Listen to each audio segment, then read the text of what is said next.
Okay, good morning. Welcome to Eat All Your Veggies Day. No excuses today. Eat all your veggies. And happy post Father's Day to all the dads and granddads out there. I got new socks from the kids and new jeans, which I'm wearing today. And they're quite comfortable. They're really great. All right, let's see what we got. Let's see what we got to have.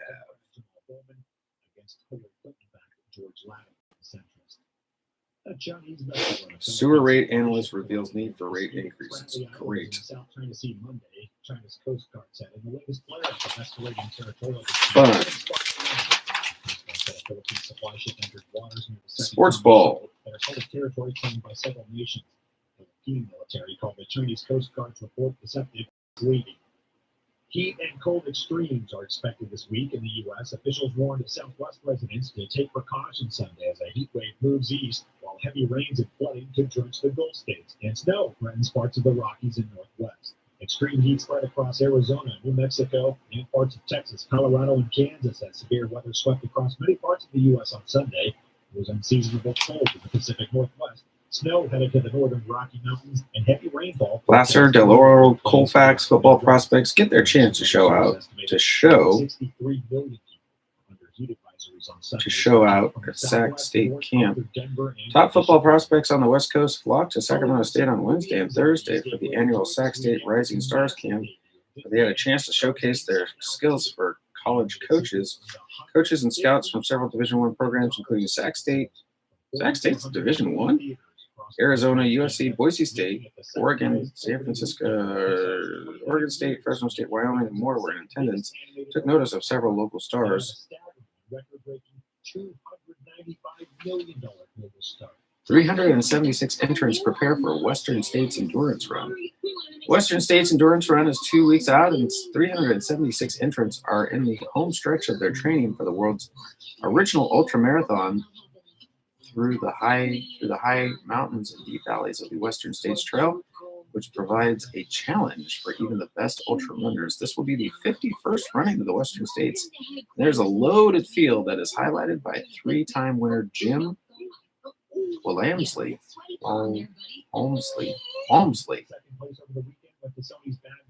The men's side.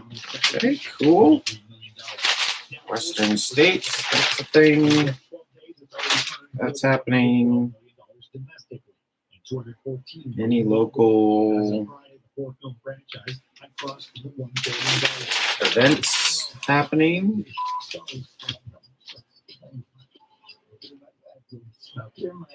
The summer box office season, which runs from the first weekend in May through the Soldier program, the little fundraising dinner.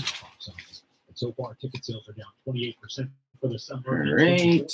No. Oh, there's Glenn. More on the way on this Monday morning. It is the 17th of June. Just getting started. You can always reach out to Diner ad. You're listening to America's First. Did you know that healthy arteries make a gas? Yes. Actually, I am Dr. Nick, and nitric oxide is a to keep our arteries open. The mic isn't muted. Okay. No circulation is increased. No community events there. I guess they all happen this weekend. Part of your body. Well, we gotta figure out what we're gonna do. What are we gonna talk about? Precious gas, and in turn, blood pressure can go up, energy Oh, down, and 17th. in your hands and feet. Well, our product, Medlars. Nitric oxide, can easily help 15 seconds, Adam. Nitric oxide. Go to totalwellness.com.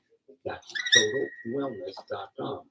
We're helping you to look good, feel good, and enjoy total wellness. And good Monday morning to you. It is Monday, June 17th. It is 14 minutes past the top of the hour, 6:14 a.m. And good morning to you, Lincoln. Currently, it is 58 degrees where you're at right now. Looking for a high today. Very nice, 84 degrees out there. All right, let's turn it over now, as we do, to the Fox Business Report. What are we gonna announce? What are we gonna announce? Party in the Park. Oh yeah, that's this weekend.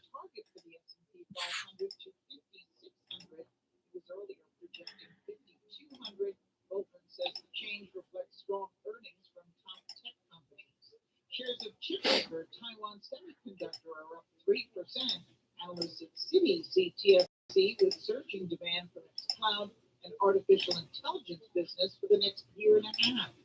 Merger news: Blue Triton brand, the parent company of Poland Spring, Game night. merging with Primo Water in an all-stock deal. Some economists in the UK are That's what we'll talk about. Game night. Prevent the Bank of England from lowering interest rates. Years tour comes to the UK this summer. That's your Bucks Business Report. I'm Jenny Cosola. Invested in you. Hi, I'm Ron Kraszewski, Chairman and CEO of Stifel. Financial advisors, let's face it, if you're not growing your practice, you're losing market share. Stifel is a growing, entrepreneurial, advisor-centric firm built for successful advisors like you. There's a reason why 148 financial advisors joined Stifel last year. Come join us and find out why Stifel is the firm where success beats success. Visit www.choosestifel.com. Stifel Nicholas and Company Incorporated, member SIP. At McCullough's department store, you don't have to battle for a parking space. Parking is very close to the front door, and you need a membership card to get inside to do your shopping. McCullough, Auburn's department store, has everything you need right now for the warmer weather: shorts, t-shirts, Levi's, those hands-free slip-on sneakers, and much more, all on sale. So save money, time, and gas by shopping at McCullough's in the Auburn Town Center right off the bell. 16 minutes past the top of the hour, 6:16 a.m. Talking about another event for the calendar here. Hey, if you're looking for something to do this Friday night, maybe you're looking for a date night, maybe you're just looking for a night out. Game night is happening at the Farmers Marketplace. I don't know where 5 came from. How about June 21st? There we go, from 6 to 8 p.m. 5? I don't know. All right, here we go. Maybe I was looking at 195 Elm Avenue here in Auburn is the address. The Farmers Marketplace. Now, you can RSVP online at the website, thefarmersmarketplace.com, or you could call 916-390-7628. It's a free event. Now, there are going to be snacks and beverages for purchase, or you can bring your own. It's either way. It's good. And there's going to be games provided, but also bring your own games. Get ready to have some good times, create memories with your families and friends. Again, it's game night at the Farmers Marketplace happening this Friday, June 21st from 6 to 8 p.m. at 195 Elm Avenue here in Auburn. Bring some games, bring some snacks. You can also buy snacks there. Enjoy an evening out playing your favorite game. Do you have a favorite? Our family's favorite right now is Five Crowns. It's a card game, kind of like a gin rummy game. It's super fun. Hey, bring your own games, bring your family, bring your friends. Game night, RSVP online, thefarmersmarketplace.com. Back with more right after this. Producer Adam here to remind you to listen to Chris in the morning along with Matt Ray and America's First. Get all Oof, 5.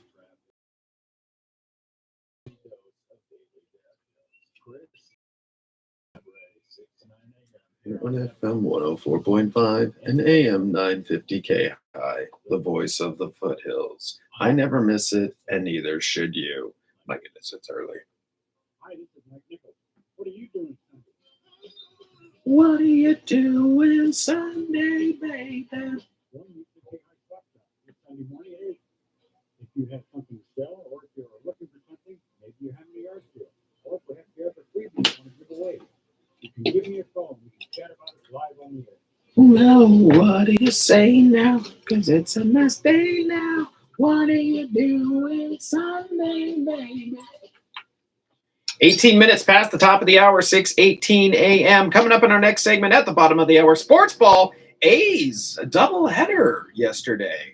Not one, but 2 games. Also, Giants play the Angels. Woof. Look at that score. I'll keep you up to date on all that. Also, Stanley Cup NBA Finals happening this week.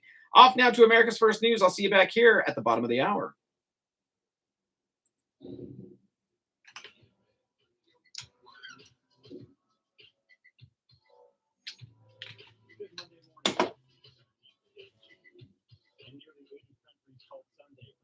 Okay. Sports ball. Got that up and ready. The way forward for diplomacy remains unclear. The joint communique capped a 2-day What do we need? of Russia, which was not invited. Putin put forward a proposal. Oh yeah, we need to practice the news. Negotiations. He is calling for surrender. America stands with Ukraine not out of charity, but because it is in our strategic interest. The Ukrainian people did not ask for this fight, but in defending their country, their valor and their sacrifice have been truly humbling to witness. Philatelist. It is a cruel paradox. Philatelist. Philatelist. The technical term for a stamp collector. Bryson DeChambeau won his second U.S. Open in a thriller at Pinehurst. To help Ukraine to resist in such a situation. Ban on needle exchanges in El Dorado County halted by judge at state law as state lawsuit continues. This is from the Sacramento Bee. El Dorado County cannot enforce its ban on programs that distribute clean syringes for now. Cannot enforce its ban on programs that distribute clean syringes for now, a judge ruled Friday. The ruling by El Dorado Superior Court Judge Gary S. Schlossberg is the latest in an ongoing legal battle between the county and the state health officials over the ban on needle exchanges, which the California Department of Public Health contends oversteps state law. Since an original suit challenging El Dorado's ordinance was filed by Attorney General Rob Bonta and CDPH lawyers in March, the county has countersued, alleging that the state's authorization of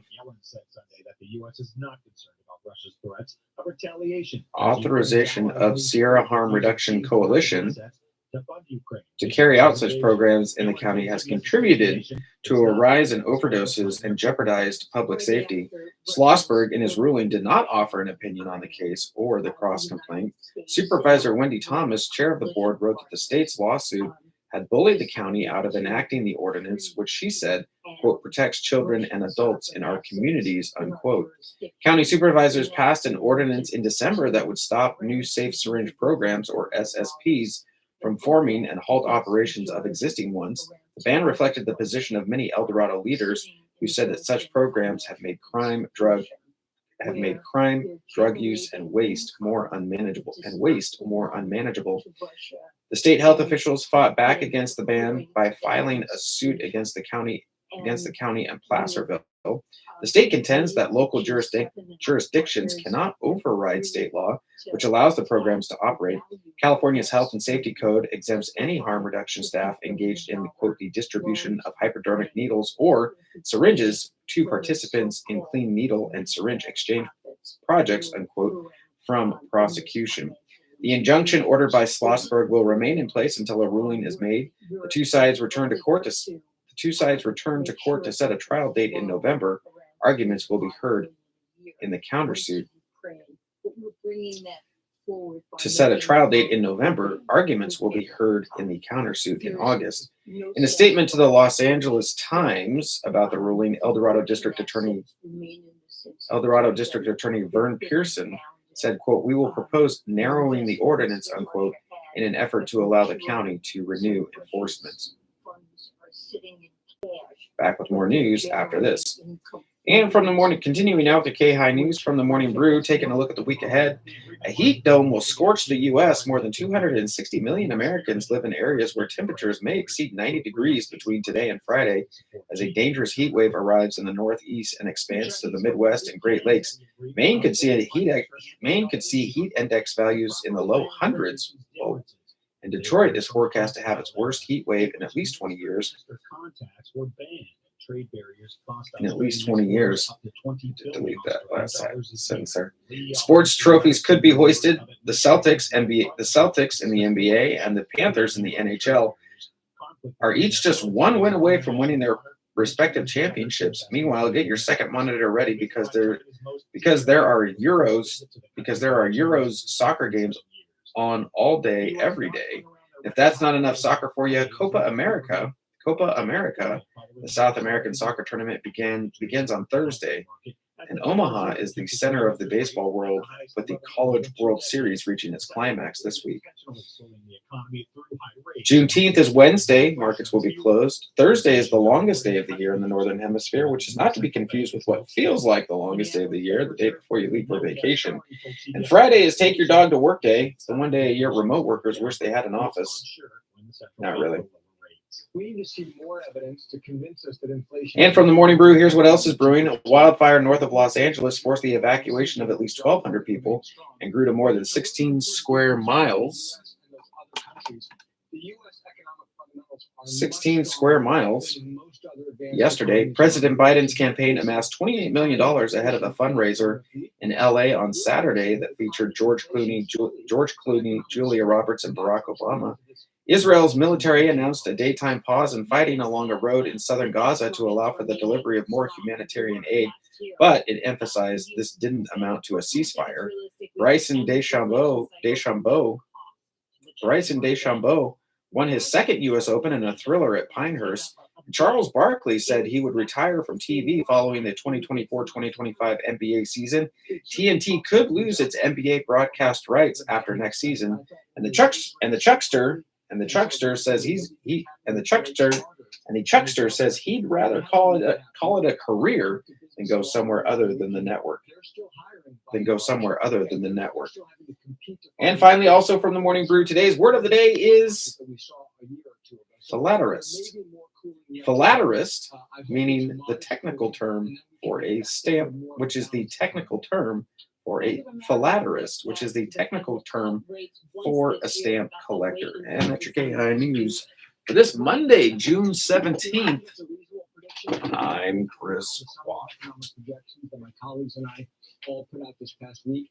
The median forecast was for one cut this year. It's really going to depend on the data.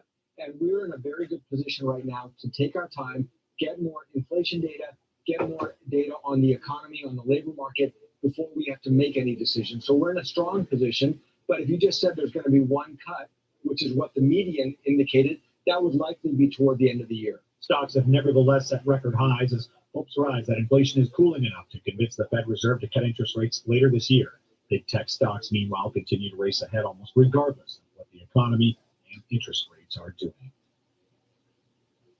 On the entertainment front, The Outsiders, a gritty adaptation of the classic young adult novel, became the essence of a Broadway Insider on Sunday, winning the Tony Award for Best New Musical on a night when women made strides. The musical, based on the beloved S.E. Hinton book, is about rival gangs of haves and have-nots in 1960s Oklahoma. The win meant Angelina Jolie, a producer, landed her first Tony, too. Producer Matthew Rigo, in his acceptance speech, thanked Hinton in the audience at Manhattan's Lincoln Center, saying, "Susie, I'm here to tell you that your story and its internal message of love and family and staying gold has forever changed all of our lives."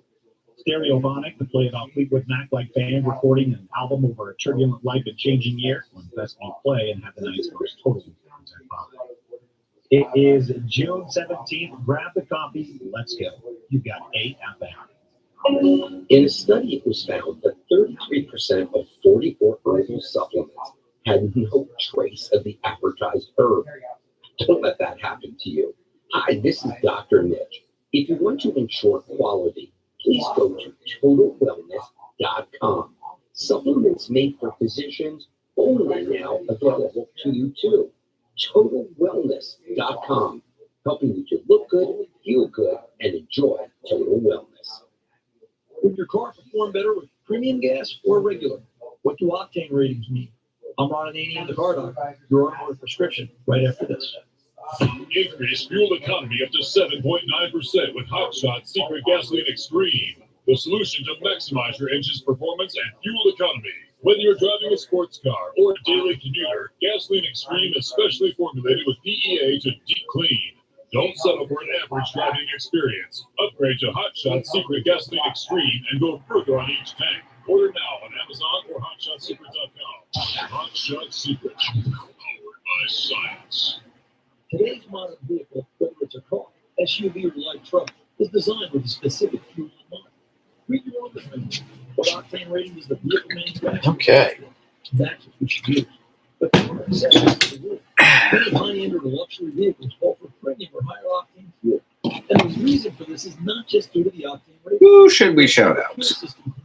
Premium fuels. Gasoline companies know too that the that run on premium Nevada City? as well with Sure. carbon so they pack more cleaning power to their premium fuels than their regular ones. If you put choices around, say, every 15 seconds, Adam. performance and miles per gallon because you are cleaning your engine and fuel system while you drive.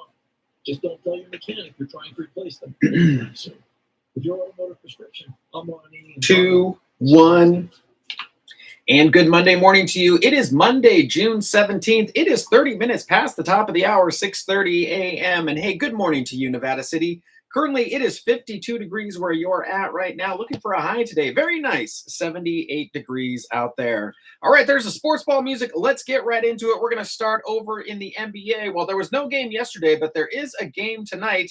It is going to be Game 5 of the NBA Finals. Celtics versus the Mavericks. Boston leads that series 3-1.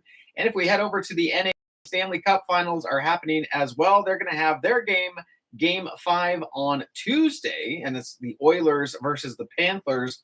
Florida leads that series 3-1. So we could see some trophies hoisted high this week if those games go according to, well, the winner wins, basically. All right, heading over to the major leagues right now. A's had a doubleheader yesterday. A's versus the Twins, Game 1. Twins win that one 6-2.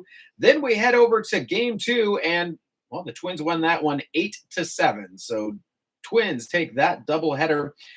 A's are traveling today, so they won't be playing today, but they will start a series at home tomorrow versus the Kansas City Royals. That's going to be a 6 o'clock game, or that's going to be a 6 o'clock radio start time. First pitch is at 6:40 p.m. So we've got an evening game coming Tuesday. Again, not today. They'll be traveling today, but we'll have a home game starting tomorrow against the Kansas City Royals. Radio start time at 6 p.m. Dodgers versus the Royals. Dodgers on top there, 3-0. Giants versus the Angels. Giants run away with that one, 13-6 over the Angels. My goodness gracious. D-backs versus the White Sox, kind of similar. Diamondbacks on top there, 12-5. Tigers versus the Astros, if you care about that one. Astros take that one, 4-1. Padres versus the Mets. Mets run away with that one, 11-6. We'll be back with your KAHI weather right after this.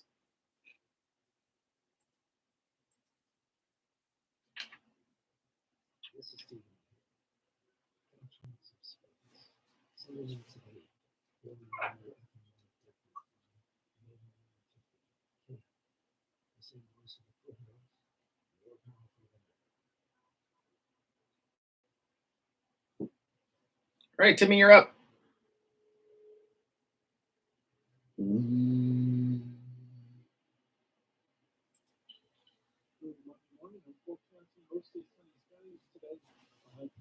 Low 80s, in the north wind will gust to 20 miles per hour.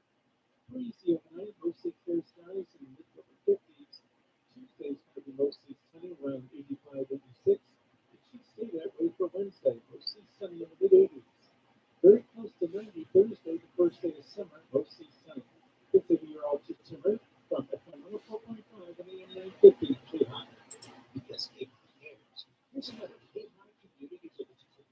You don't have to go to Africa to have a wildlife adventure. The Wildlife Care Association offers adventure, challenge, and satisfaction when you want to birds and small animals. The nonprofit group is offering classes now for volunteers to assist in the wildlife to our community. Visit wildlifecareassociation.com or call 916-965-WILD and get your adventure going. 33 minutes past the top of the hour, 6:33 a.m. Good Monday morning to you. Chris Quant with you here, holding it down in beautiful Studio A in the KAHI studios in downtown Auburn. Coming up in our next segment, we will have your KAHI news, also your California Ag Report, also another event for the calendar. Make sure that we're keeping up on all the things that are happening. Off now to America's First News. I'll see you back here in just a little bit.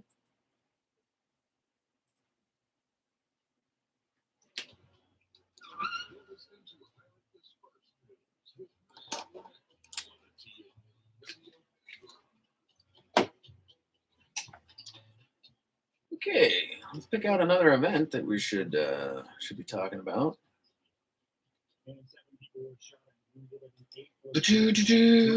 Party in the Park, Friday, June 21st. Massachusetts. 40th Sunday, the gunfire broke out just before 2 a.m. Hundreds of people gathered for a To Party in the Park. organized on social media. The victims ranged in age from 17 to 22. Two of them were in critical condition. Essex County District Attorney. This annual event is the official summer kickoff for the Sierra Foothills and takes place on Friday, June 21st at Regional Park. It's going to be sounds and fun of some of the best recording and performing.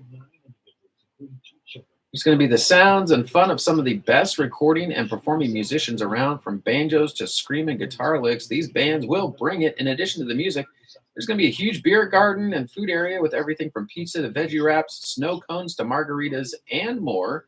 Party includes some of the best fun for kids around, face painting, balloon twisters, and the biggest collection of inflatables in Northern California. There is a small fee for these, but they'll keep it affordable. They'll keep it affordable and fun, and of course, park setting leads to its own fun as well. The event starts at 5 p.m. and live music begins around 6 p.m. You can find out more at auburnrec.com/events. All right, we'll do Party in the Park. What song are we going to do for that? Or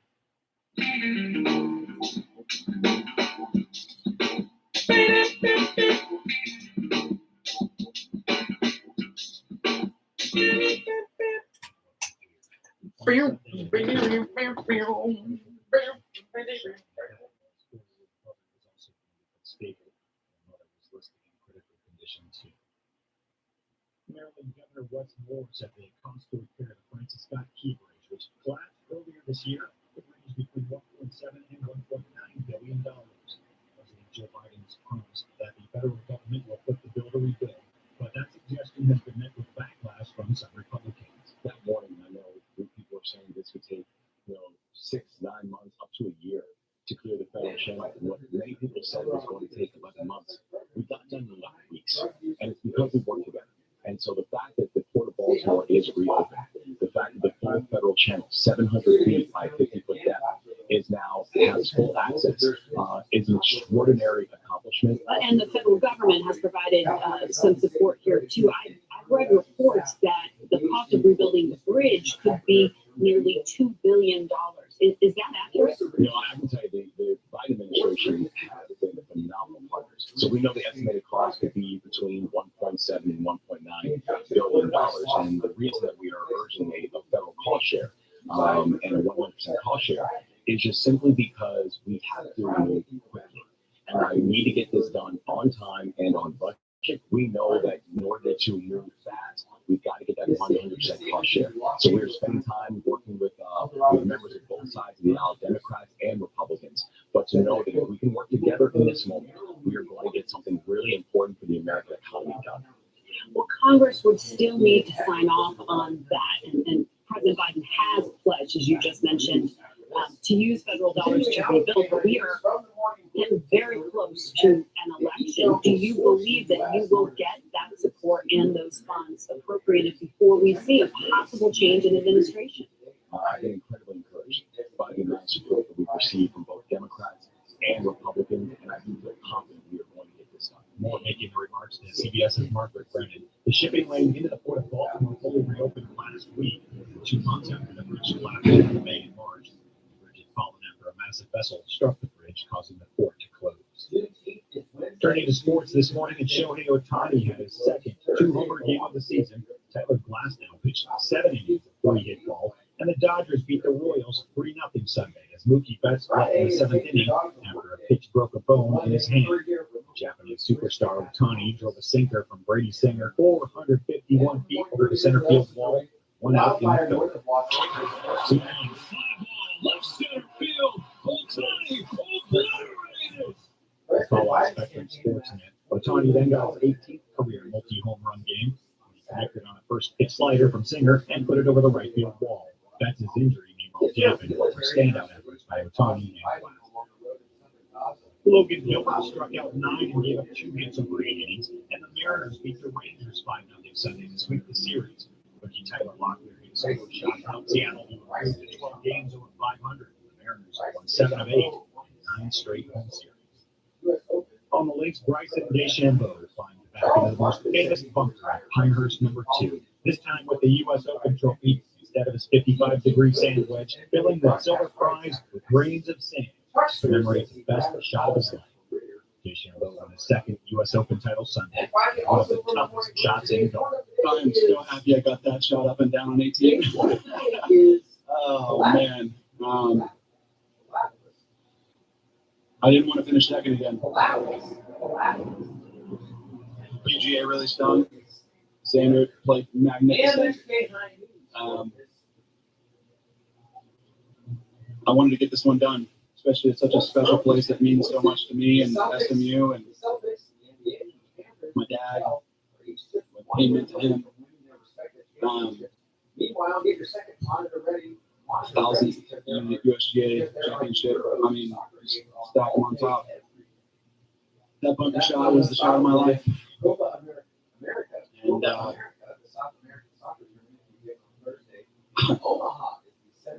I'll forever be thankful that I've got longer wedges. So I can hit it farther and get it out and get up the next hole. Rory McIlroy, who for so much of the final round looked certain that in a decade without a major, had a one-shot lead until missing a 30-inch par putt on the 16th. Tied for the lead on the 18th. DeChambeau behind him in the final group. McIlroy missed par from just inside 4 feet. He left the course without addressing the media. And on the hardwood, Angel Reese insisted all she did Sunday was make a basketball play against Caitlin Clark in Chicago's 91-83 loss to Indiana. Clark agreed with her former college rival, but that is not likely to diffuse what comes next. The Indiana Fever rookie wound up on the ground, courtesy of Reese's right elbow for a drive to the basket that was operated to a flagrant one, and almost assuredly setting off yet another debate about the contact Clark seems to be facing each game. It's a basketball player. I can't control the refs. They affected the game obviously a lot tonight. I'm always going to put the ball out. Y'all can play that clip 20 times.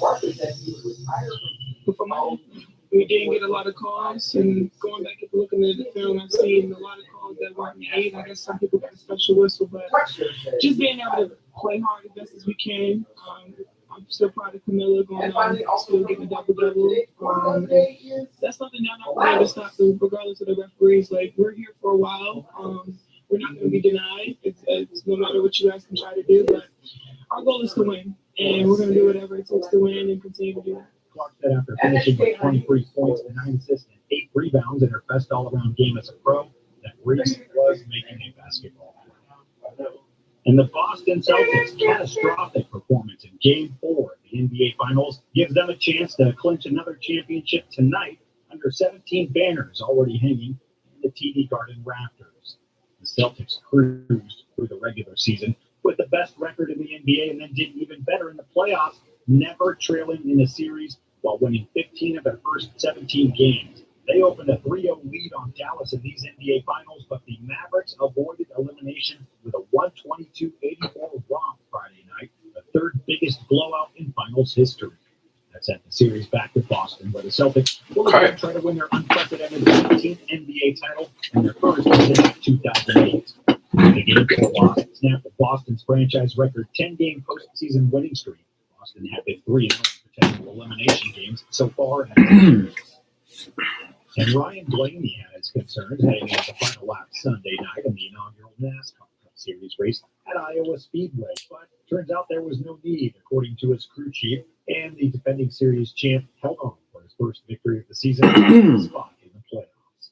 Blaney led 4 times for a career-high 201 laps, finishing 0.716 seconds ahead of William Byron for his 11th Cup victory. And Penske cars have won 7 IndyCar Series and 3 NASCAR Xfinity Series races at the track. Reach out to me anytime across the board on social media at Matt Ray Talk. More on the way on this Monday morning. We're just getting started. Grab the coffee. Let's go. You got America's first news. Breaking news first. America's first news with Matt Ray. Can you believe, with all the recent violent protests, looting, and destruction, some areas are considering either defunding or abolishing the police? At a time when America's neighborhoods need the protection of police the most, some elected officials would rather create more chaos by playing politics. If you're sick of elected officials caving in to demands of the radical left, you're not alone. It's time we stand up and declare our support for local police. The majority of police officers are important partners in protecting our God-given rights. If you prefer freedom over chaos, then learn how you can help protect the local police that serve your community. Call today and request your free Support Your Local Police info pack. 15 seconds, Adam. JBS. Here we go. That's 800 JBS USA 1. Request your free Support Your Local Police info pack by calling 800 JBS 3, USA 1. 2, 1. And good Monday morning to you. It is Monday, June 17th, 15 minutes to the top of the hour, 6:45 a.m. And hey, good morning to you, Meadow Vista. Currently, it is 54 degrees where you're at right now. Looking for a high today of 78 degrees. All right, gang, let's talk about another event for the calendar right here, right now. Party in the Park is happening this Friday. There's a lot going on. The days are getting longer. First day of summer is on Thursday. And what better way to kick off the summer in the Sierra Foothills than on this Friday, June 21st at Regional Park here in Auburn. They're going to be the sounds of fun and some of the best recording and performing musicians in the area, from banjos to screaming guitar licks. These bands are going to bring it. It's going to be a party in the park. In addition to music, there's going to be there's not free. Let's correct that there. There's going to be a huge beer garden and food area with everything from pizza to veggie wraps, snow cones to margaritas, and more. The party includes some of the best fun for kids around. There's going to be face painting, balloon twisters, and the biggest collection of inflatables in Northern California. Wow, there we go. Hope they don't inflate that promise. Adam, get the rim shot. Anyway, no, that was bad. It's too early for those kind of jokes. There's a small fee for these, but they'll keep it affordable and fun. And of course, in the park setting, that leads to its own fun as well. The event starts at 5 p.m. and live music begins at 6 p.m. Again, it's a party in the park this Friday, the 21st, from 5 to 7 p.m. You can find out more at auburnrec.com/events. That's auburnrec.com/events. Party in the Park this Friday, June 21st, from 5 to 7 p.m. at Regional Park. That's 3770 Richardson Drive in Auburn. There's going to be bands. There's going to be a beer garden, lots of music and food, and place for the kids to play with a ton of inflatables. Check it out this Friday, June 21st, 5 to 7 p.m., Regional Park in Auburn, 3770 Richardson Drive. Back with your KAHI News after this.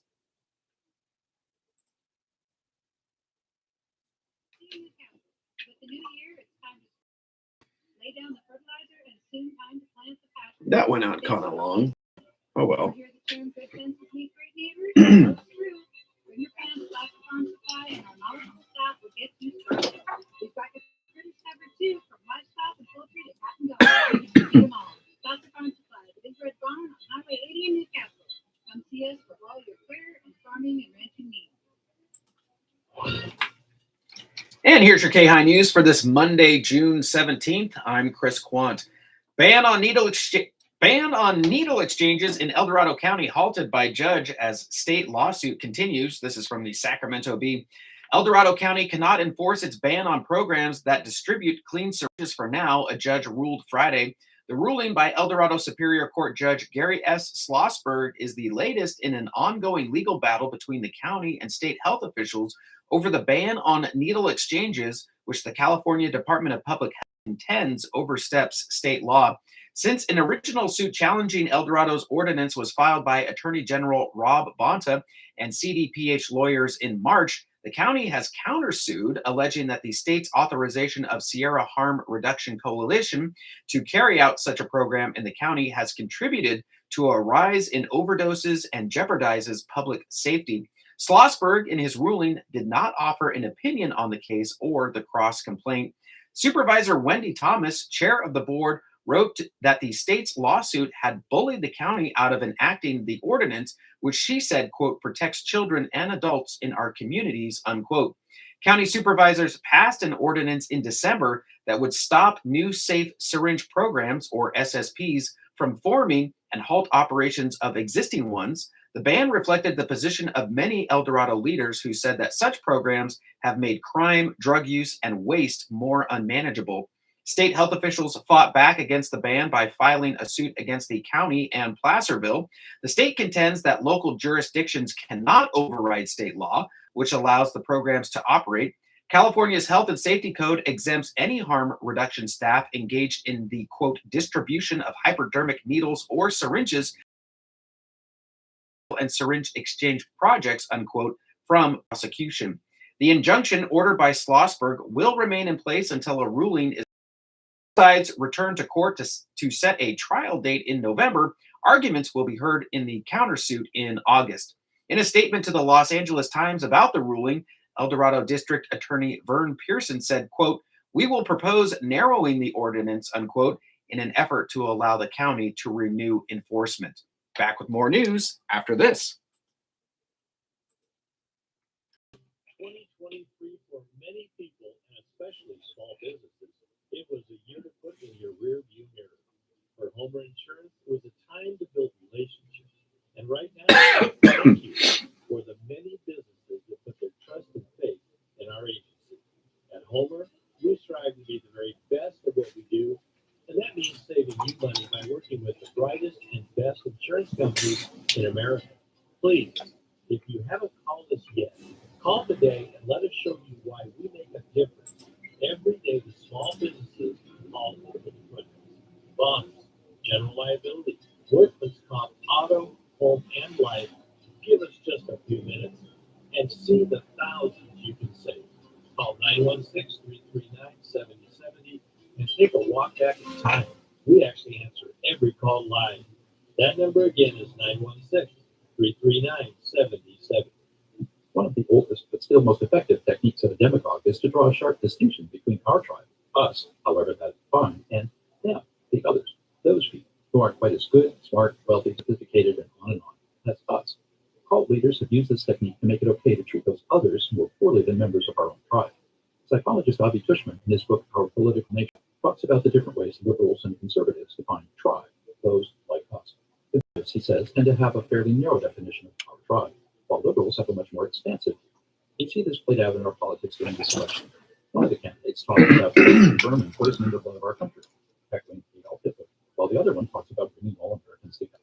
Quite a contrast, and as a psychologist, quite a confirmation of Tushman's presence, which is based on modern personality theory and was written years before the current political situation. We really haven't learned all that much in 90 years. I'm Dr. Dave Davidson & Co. with the Mental Health Minute, a public service of Sierra Hills Individual and Family Care in Florida. Continuing now with your KAHI news from the Morning Brew, taking a look at the week ahead. A heat dome will scorch the U.S. More than 260 million Americans live in areas where temperatures may exceed 90 degrees between today and Friday as a dangerous heat wave arrives in the Northeast and expands to the Midwest and Great Lakes. Maine could see a heat index value in the low hundreds, and Detroit is forecast to have its worst heat wave in at least 20 years. In sports trophies could be hoisted. The Celtics, the NBA, and the Panthers, NHL, are each just one win away from winning their respective championships. Meanwhile, get your second monitor ready because there are the Euros soccer games on all day, every day. And if that's not enough soccer for you, Copa America, the South American soccer tournament, begins on Thursday. And Omaha is the center of the baseball world, with the College World Series reaching a climax this week. Juneteenth is on Wednesday. Markets will be closed. Thursday is the longest day of the year in the Northern Hemisphere, which is not to be confused with what feels like the longest day of the year, the day before you leave for vacation. And Friday is Take Your Dog to Work Day. It's the one day per year that remote workers wish they had an office. And from the Morning Brew, here's what else is brewing. A wildfire north of Los Angeles forced the evacuation of at least 1,200 people and grew to more than 16 square miles yesterday. President Biden's campaign amassed $28 million ahead of a fundraiser in LA on Saturday that featured George Clooney, Julia Roberts, and Barack Obama. Israel's military announced a daytime pause in fighting along a road in southern Gaza to allow for the delivery of more humanitarian aid, but it emphasized this didn't amount to a ceasefire. Bryson DeChambeau won his second U.S. Open in a thriller at Pinehurst. And Charles Barkley said he would retire from TV following the 2024-2025 NBA season. TNT could lose its NBA broadcast rights after next season, And the Chuckster says he'd rather call it a career than go somewhere other than the network. And finally, also from the Morning Brew, today's word of the day is philatelist, meaning the technical term for a stamp collector. Philatelist. Let me make sure I'm saying that right. Philatelist. There we go. And that's your KAHI News for this Monday, June 17th. I'm Chris Quant. On now to the California Ag Report. California Ag Day.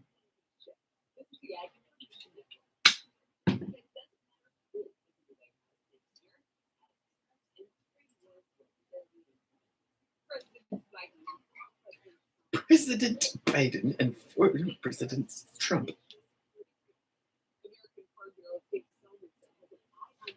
Very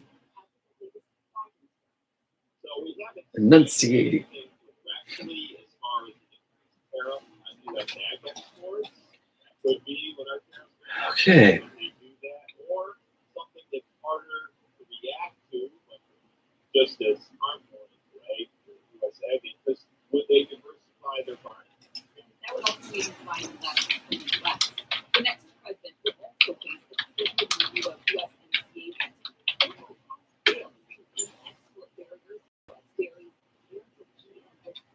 where the U.S., Canada, and Mexico have to get together, see how things are working, see what need to be changed, several issues, including agriculture issues, along with Mexico, where with Canada.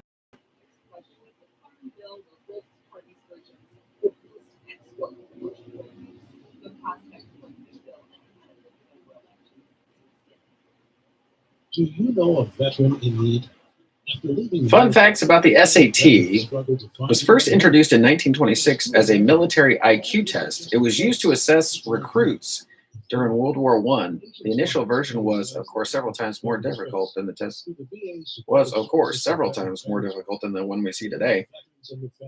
One section even had the test takers translate sentences into a completely made-up language. What?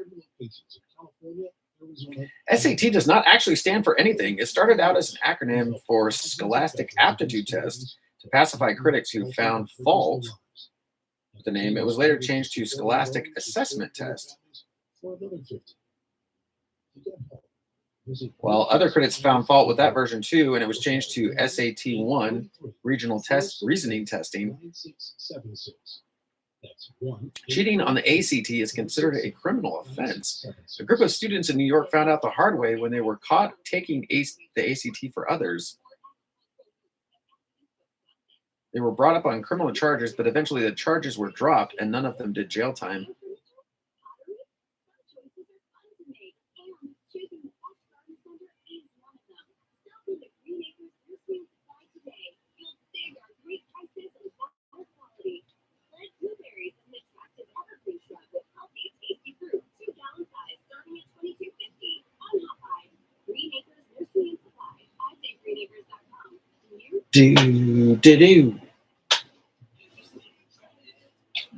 .com.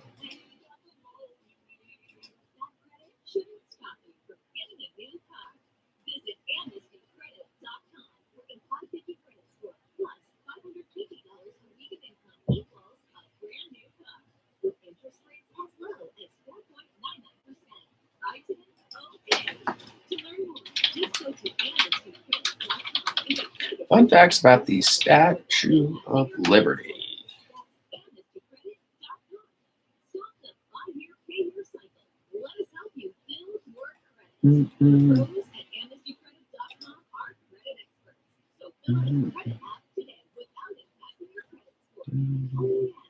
Amnesty credit. The statue represents a Roman god. The statue's name derives from the goddess it represents, Libertas, a Roman deity personifying freedom.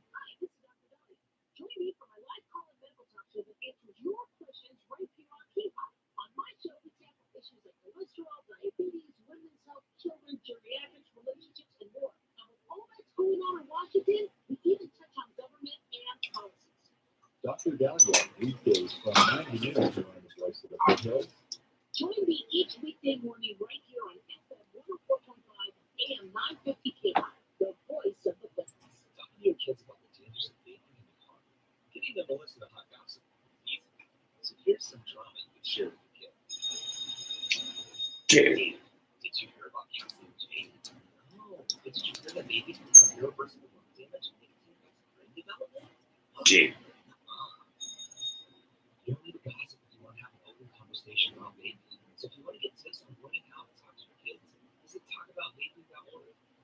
the American Lung Association and the 15 seconds to the top of the hour. Pausing now for station identification.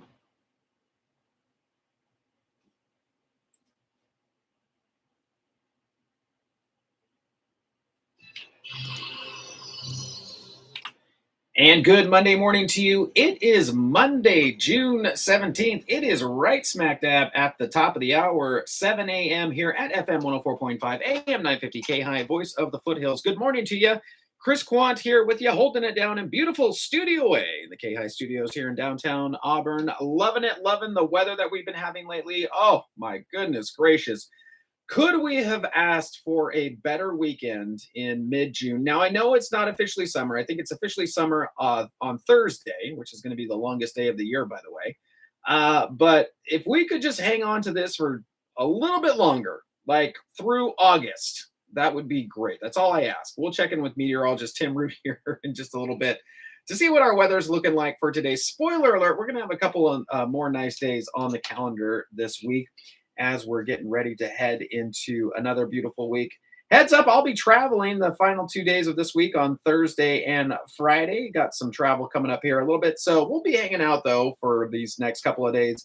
Glad to be here with you as we're getting started for today. Just some fun facts as we start the top of the hour. Always like to start with some fun facts today.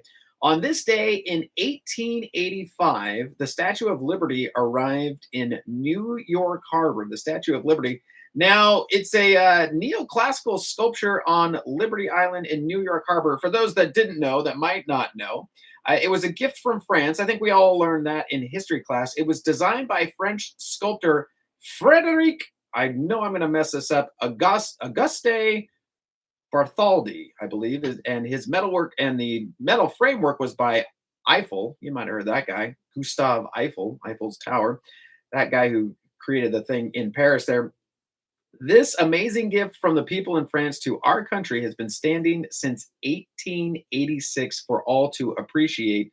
It was dedicated on October 28th, 1886, as a symbol that represents the nation. It is seen as an embodiment. Columbia personified America like, what is this sentence that I'm reading? Columbia personified America like Britannia embodied Britain and then, okay. So basically how other things personified other countries, it personifies the United States. Here's a few fun facts about the Statue of Liberty. The statue represents a Roman goddess. The statue's name derives from the goddess it represents, Libertas, a Roman deity personifying freedom. Libertas appeared on Roman coins from the period of Julius Caesar's assassination, supporting the Republic. Another fun fact about it, the crown's spikes represent the oceans and continents. The statue's, oh, I did not know this. The statue's crown bears 7 spikes, symbolizing the 7 oceans and 7 continents of the world, and emphasizing her message of welcome, inclusiveness, and freedom. And that is the crown. And Lady Liberty is struck by lightning 600 times every year. Wow. Standing proud, exposed to the elements, the statue has to withstand around 600 lightning bolts every year, and in high winds, the torch can sway about 5 inches side to side. Wow, wow, wow. And there's a fun fact about Gustave Eiffel. Eiffel's Tower helped build the framework there. Lady Liberty's face is modeled on the artist's mother. Well, that probably doesn't come as a surprise. Frédéric Auguste Bartholdi, the sculptor who designed the statue, said is said to have modeled her face after his own mother. And well, that's very interesting. What did they say? No pressure for your next Mother's Day gift. There we go. Hey-oh. So there's some fun facts about the Statue of Liberty, as again on this day it arrived in New York Harbor. Also on this day in 1901, the College Board introduced its first standardized test, the forerunner to the SAT. In 1967, China announced a successful test of its first thermonuclear weapon. In 1971, President Richard Nixon declared the U.S. war on drugs. And in 1994, O.J. Simpson was arrested for the murders of his ex-wife, Nicole Brown Simpson. and her friend Ronald Goldman. If it is your birthday today, happy stinking birthday to you. I hope you have a great day today. You share a birthday with one Greg Kinnear, born on this day in 1963, American actor. Will Forte, also American actor, comedic actor, born on this day in 1970. Venus Williams, you might have heard of her, American tennis player, born on this day in 1980. Hey, we need to find out what this day is looking like weather-wise. For that, we turn it over to meteorologist Tim Root. Timmy, how are we looking for today?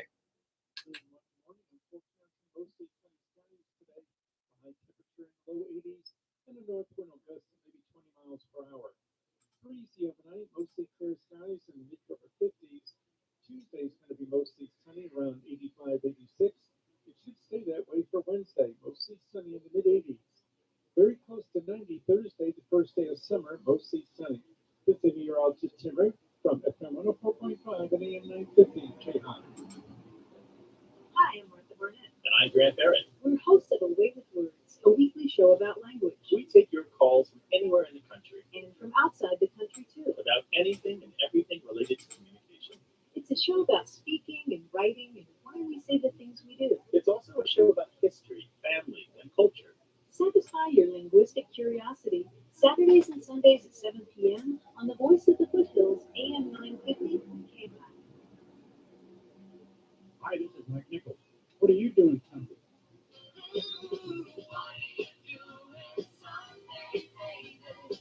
Join me for the KAHI Talk Drop this Sunday morning at 8 o'clock. The KAHI Talk Drop. This and every Sunday morning starting at 8 here on FM 104.5, AM 950, and KAHI.com. The Voice of the Foothills. What do you say now? 'Cause it's a nice day now. What are you doing Sunday, baby? 6 minutes past the top of the hour, 7:06 a.m. Coming up in our next segment, hey, we're going to go to the Fox Business Report, but we're going to keep it here for just a little bit longer. I don't know if you know, it was today's word of the day, and I don't have it in front of me right at the moment, but it's the technical term for stamp collector. And America, basically the most top of the top stamp collectors sold some stamps out of his collection. And there's a stamp that sold for quite a bit of money. We'll let you know all about that coming up here in just a little bit, right after this break. I'll see you back here in just a little bit.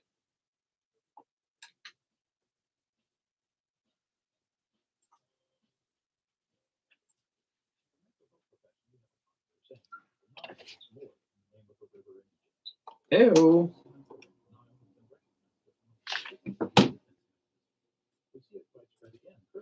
Millions of folks who without any proof or objective verification believe a host of conspiracy theories, lies about the 2020 presidential election, and a host of other topics, so that it has split apart in friends and family because they no longer share a common set of accepted reality.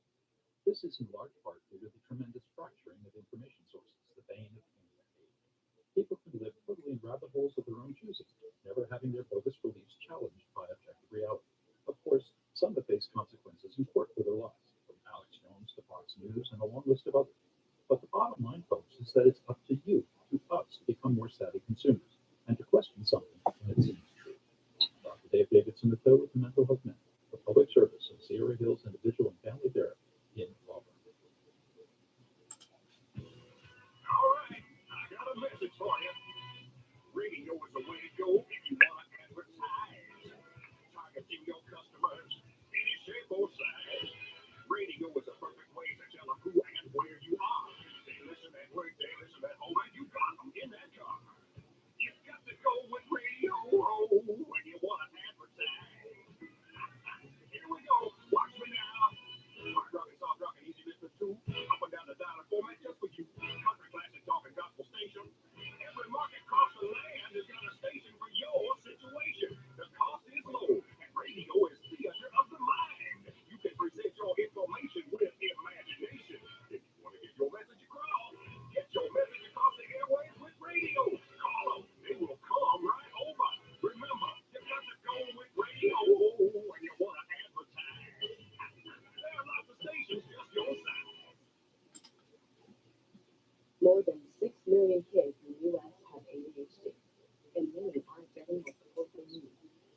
At understood.org, we can help. Sometimes in class, the only thing your child can focus on are the thoughts racing through their head.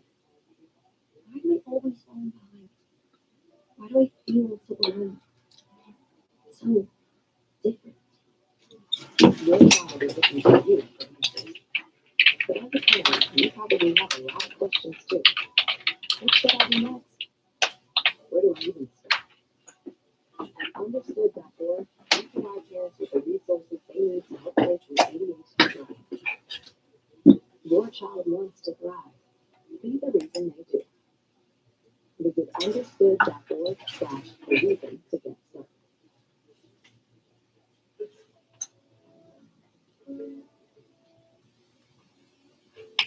10 minutes past the top of the hour, 7:10 a.m. Chris Quant with you here, holding it down the beautiful KAHI studios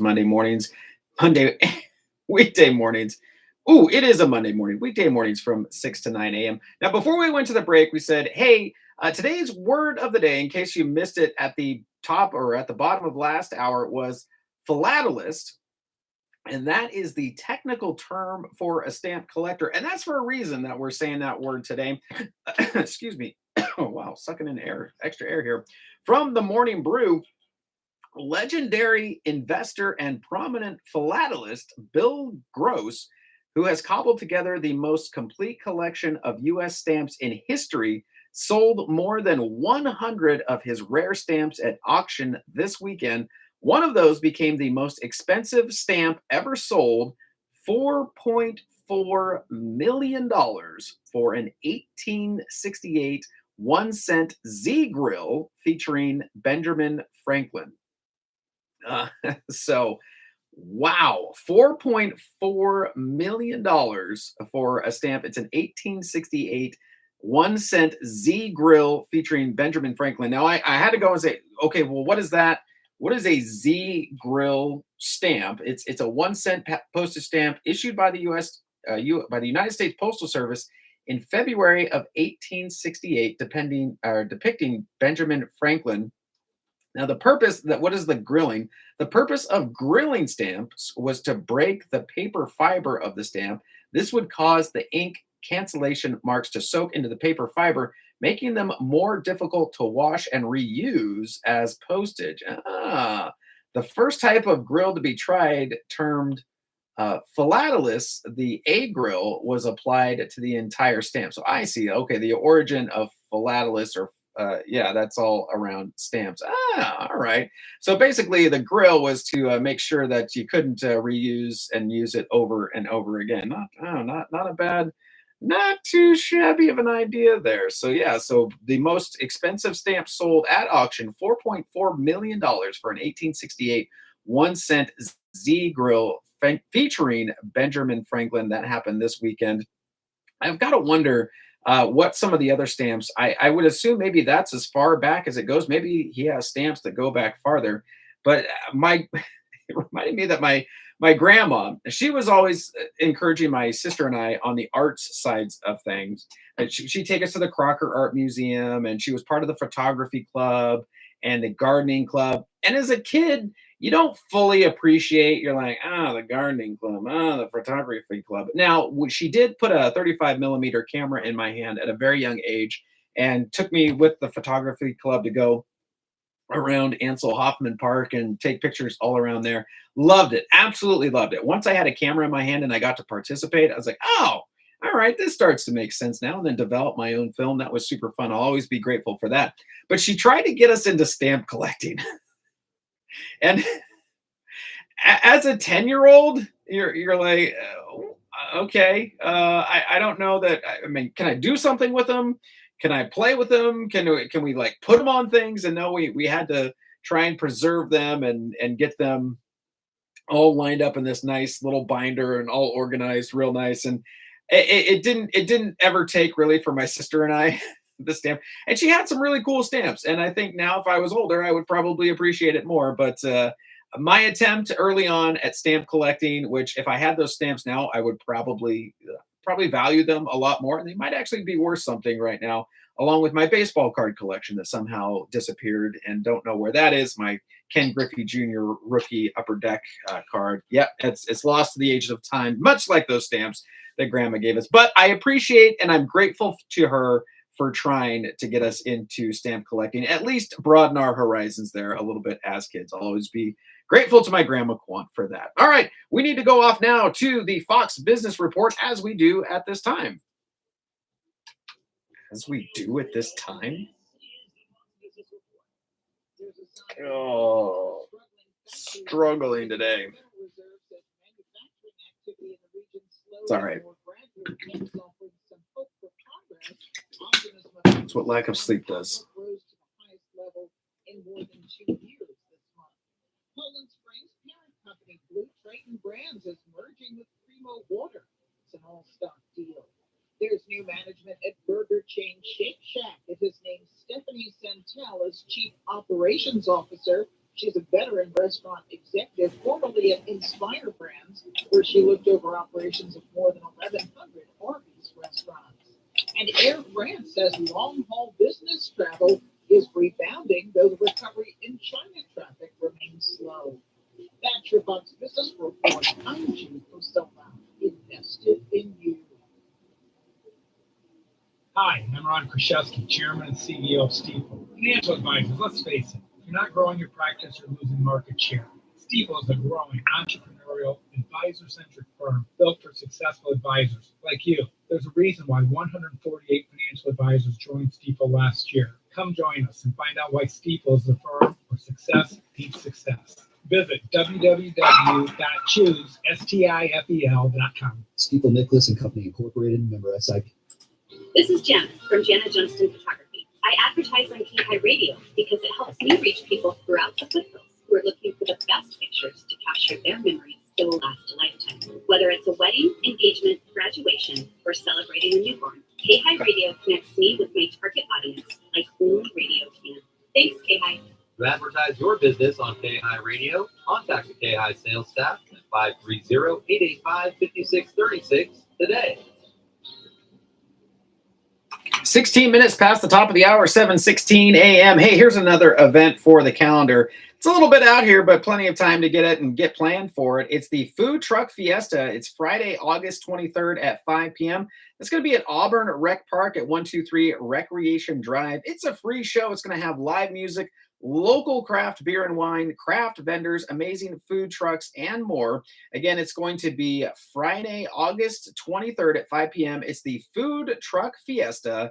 Again, featuring live music, local craft beer and wine, craft vendors, amazing food trucks, and more. The show is free. You got to bring money for the beer and the wine and the food trucks and all that good stuff. But check it out. Again, we've got some time to plan for it. Friday, August 23rd, 5 p.m. Food Truck Fiesta, Auburn Rec Park, 123 Recreation Drive. You can find out more at auburnrec.com. That's auburnrec.com. Back with more right after this.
$18 minutes past the top of the hour, 7:18 a.m. Coming up in our next segment, that's right, it's your daily dad jokes. That's right, make you laugh, sigh, probably roll your eyes. You can send me yours live at KAHI.com. That's LIVE at KAHI.com. You can also call me 530-885-3565, 530-885-3565. Back to America's First News. I'll see you back here at the bottom of the hour.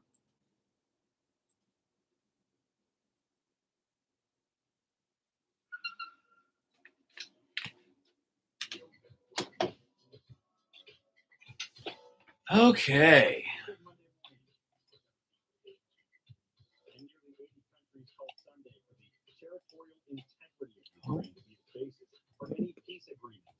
Russia's 2-year war. Delete. So some key developing nations at a Swiss conference didn't join in. The way forward for diplomacy remains unclear. An email from Linda. A 2-day conference marked by the absence of Russia, which was not invited. Putin put forward a proposal, but we must speak truth. He is not calling for negotiations. He is calling for surrender. All right. America stands with Ukraine, not out of charity. Okay. Today is Eat Your Veggies Day.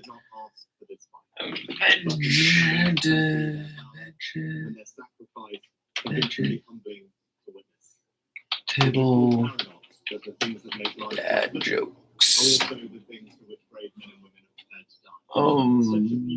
Butter, 130 vegetables, puns,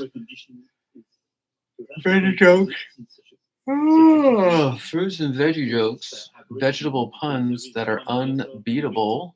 And it is a cautionary tale for the entire world. What do you call beans that have been in the sun too long? Baked beans. That the larger country can invade and take. Did you hear about the vegetables trip? It's going to be uncharted territories. Why was the artichoke feeling sad? It had a broken heart. Oh, can I get some peas and quiet? Our success, the common success of all those who believe that a united world. What's the highest position an ear of corn can get in the military? Colonel. What's a corn farmer's favorite animal? The unicorn.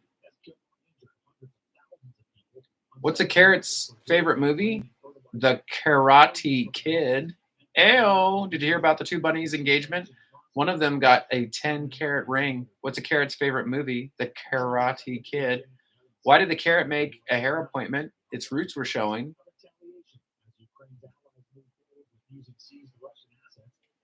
Why did the farmer lose the comedy competition? His jokes were too corny.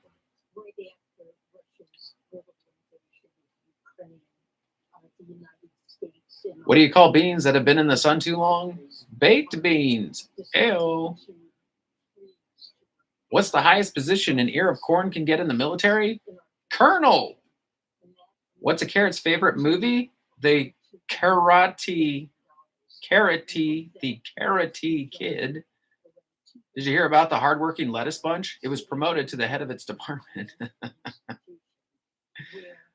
What's broccoli's favorite music genre?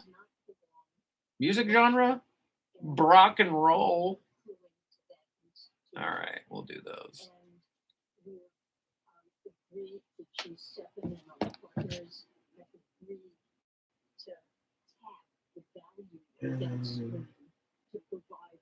We have one that we can email in.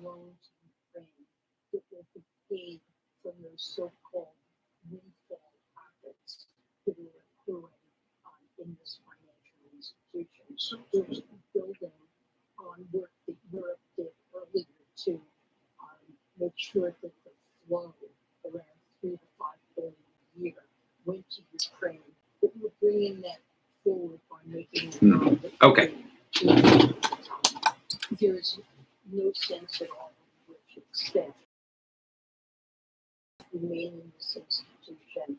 There have been the investments that Russia had that matured. Russia's funds are sitting in cash, but they're generating income for the institution, which Russia has no claim on. The agreement marks a significant achievement for President Joe Biden, with the U.S. spearheading the effort to get Ukraine supporters to agree on seizing Russian assets to support key manufacturing. Chinese Premier Li Qiang said he agreed with Australian Prime Minister Anthony Albanese on Monday to properly manage their nation's differences as they emerge from an era in which minister-to-minister contacts were banned and trade barriers cost Australian exporters up to 20 billion Australian dollars a year. Li senior members of administrations met at Parliament House to discuss 40 issues, including lingering trade barriers, conflict between their militaries in international water, and China's desire to invest in critical minerals. The visit by China's most senior leader was the first visit to the country by a Chinese premier in 7 years. U.S. stocks hung around their record high levels on Friday as Wall Street remained relatively quiet following another slide in Europe. And mortgage rates have hurt the housing market as the Fed Reserve kept its main interest rate at the highest level in more than 2 decades. The central bank is intentionally slowing the economy through high rates in hopes of starting high inflation of its fuel. Other nations are already cutting interest rates, but the U.S. central bank has held steady. Minneapolis Fed Reserve President Neil Kashkari told CBS's Face of the Nation he's seeing signs inflation is coming down, but he is unsure when the central bank will lower rates. We need to see more evidence to convince us that inflation is well on the way back down to 2%. The good news is, as your reporting has indicated, the job market remains strong. But there's a really important difference between the U.S. and those other countries.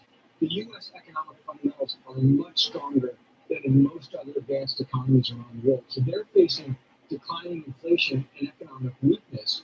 We're facing declining inflation slowly, but economic strength. And that's what's leading to this divergence in monetary policies. You just said the jobs market is remaining strong. When you were last here, you said you personally don't think it's realistic we could end this inflation cycle with no cost to the job market. We are still starting to see jobless claims tick up a bit. Do you expect to see more of that in the weeks and months to come? It's certainly possible. The job market is performing much better than I had expected. I thought we would raise rates so quickly and so aggressively that we could tap the brakes harder on the job market. That hasn't yet happened. When I talk to businesses all around my region, they're still hiring by and large, and they're still having to compete to find workers, but it's not the overheated job market that we saw a year or two ago. So there may be more cooling yet to come. I hope it's modest cooling, and then we can get back down to more of a balanced economy. Bank of America predicts that the Fed will cut rates once this year, but that they'll wait until December to do it.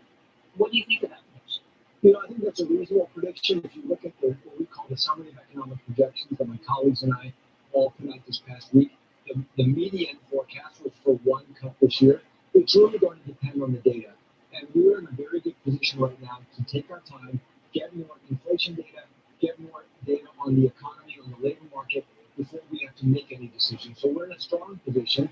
But if you just said there's going to be one cut, which is what the median indicated, that would likely be toward the end of the year. Stocks have nevertheless set record highs as hopes rise that inflation is cooling enough to convince the Fed Reserve to cut interest rates later this year. Big tech stocks, meanwhile, continue to race ahead almost regardless of the economy and interest rates are doing. On the entertainment front, The Outsiders, a gritty adaptation of the classic young adult novel, became the essence of a Broadway insider on Sunday, winning the Tony Award, Best New Musical, on a night when women made strides. The musical, based on the beloved S.E. Hinton book, is about rival gangs of haves and have-nots in 1960s Oklahoma. The win meant Angelina Jolie, a producer, landed her first Tony, too. Producer Matthew Rigo, in his acceptance speech, thanked Hinton in the audience at Manhattan's Lincoln Center, saying, "Susie, I'm here to tell you that your story, its internal message of love and family and staying bold, has forever changed all of our lives."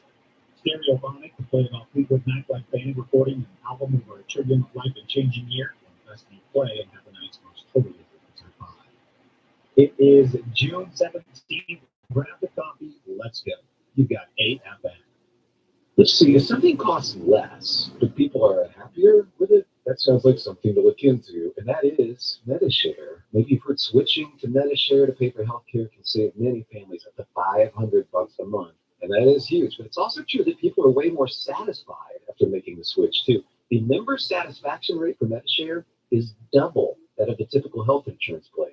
Double. MediShare works, too. It's been around for 30 years. Members have shared more than $5 billion of each other's bills. People love having telehealth and a huge nationwide PPO network. So, yeah, really, you can save a ton and like it better.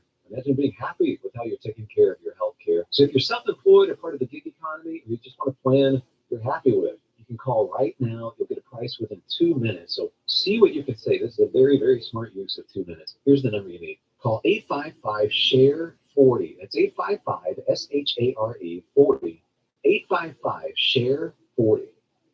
This is an urgent announcement for anyone that's $10,000 or more in debt. Before you make another minimum payment, you need to know there are special programs that can completely free you of your debt. Total Financial Freedom can help you become debt-free in months instead of years. Resolve your credit card debt, signature loans, department store cards, internet loans, and timeshares. Call Total Financial Freedom now at 800-878-6020. For a free consultation. For 16 years, Total Financial Freedom has helped thousands get out of debt. You can feel confident when calling because Total Financial Freedom is A+ rated by the Better Business Bureau.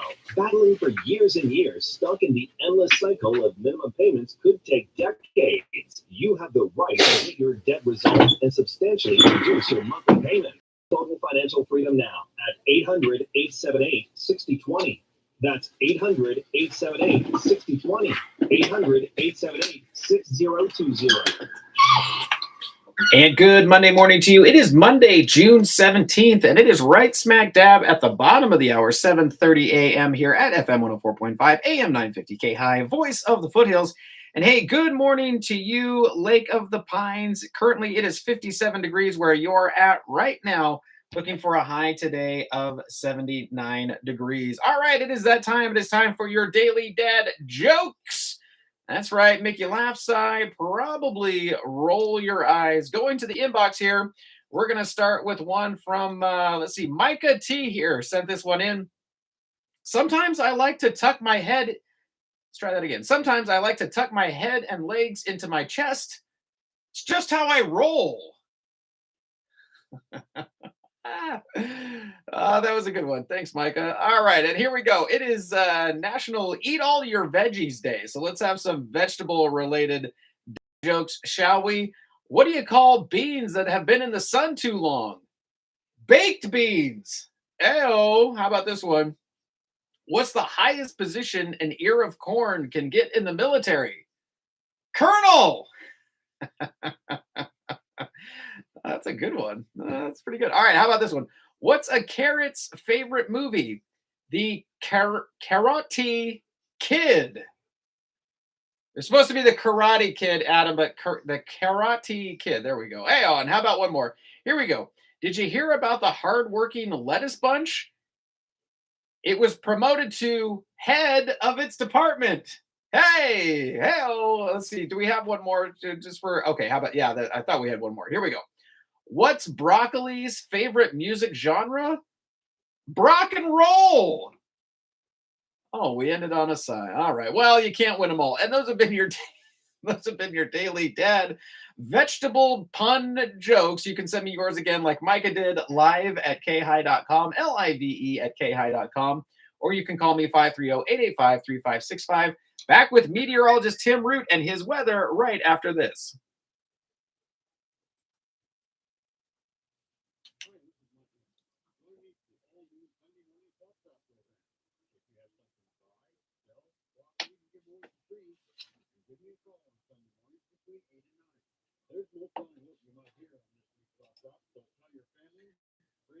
A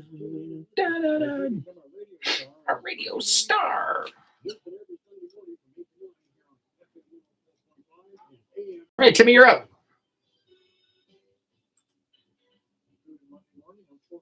Mostly sunny skies today.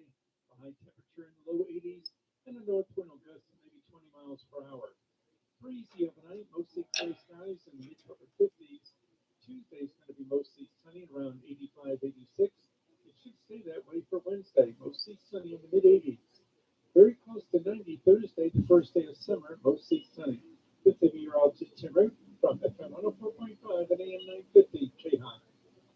Hi, this is Andrew Twiddle, owner of ABT Plumbing, Electric, Heat, and Air. ABT has been in business since 2001, and we are thrilled to have been voted Auburn's best plumbing company and best heating and cooling company in Auburn Journal's Best Auburn Promotion. We're very proud to have placed as runner-up in electrical category as well. Our technicians are experienced and friendly. If you have an issue with your plumbing, need a whole house generator, or maybe your furnace isn't working, give ABT a call. Reach us at 530-230-9004 for excellent service. It really is as easy as ABT.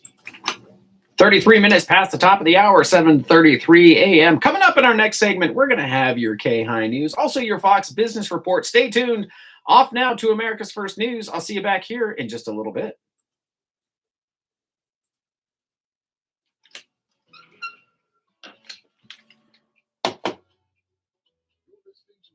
America's First News with Matt Ray on the TNN Radio Network. And good Monday morning, America's First News continues 34 minutes past the hour. And 7 people were shot and wounded, and an 8th was hurt while running away when gunfire erupted at a large gathering of young people in Methuen, Massachusetts.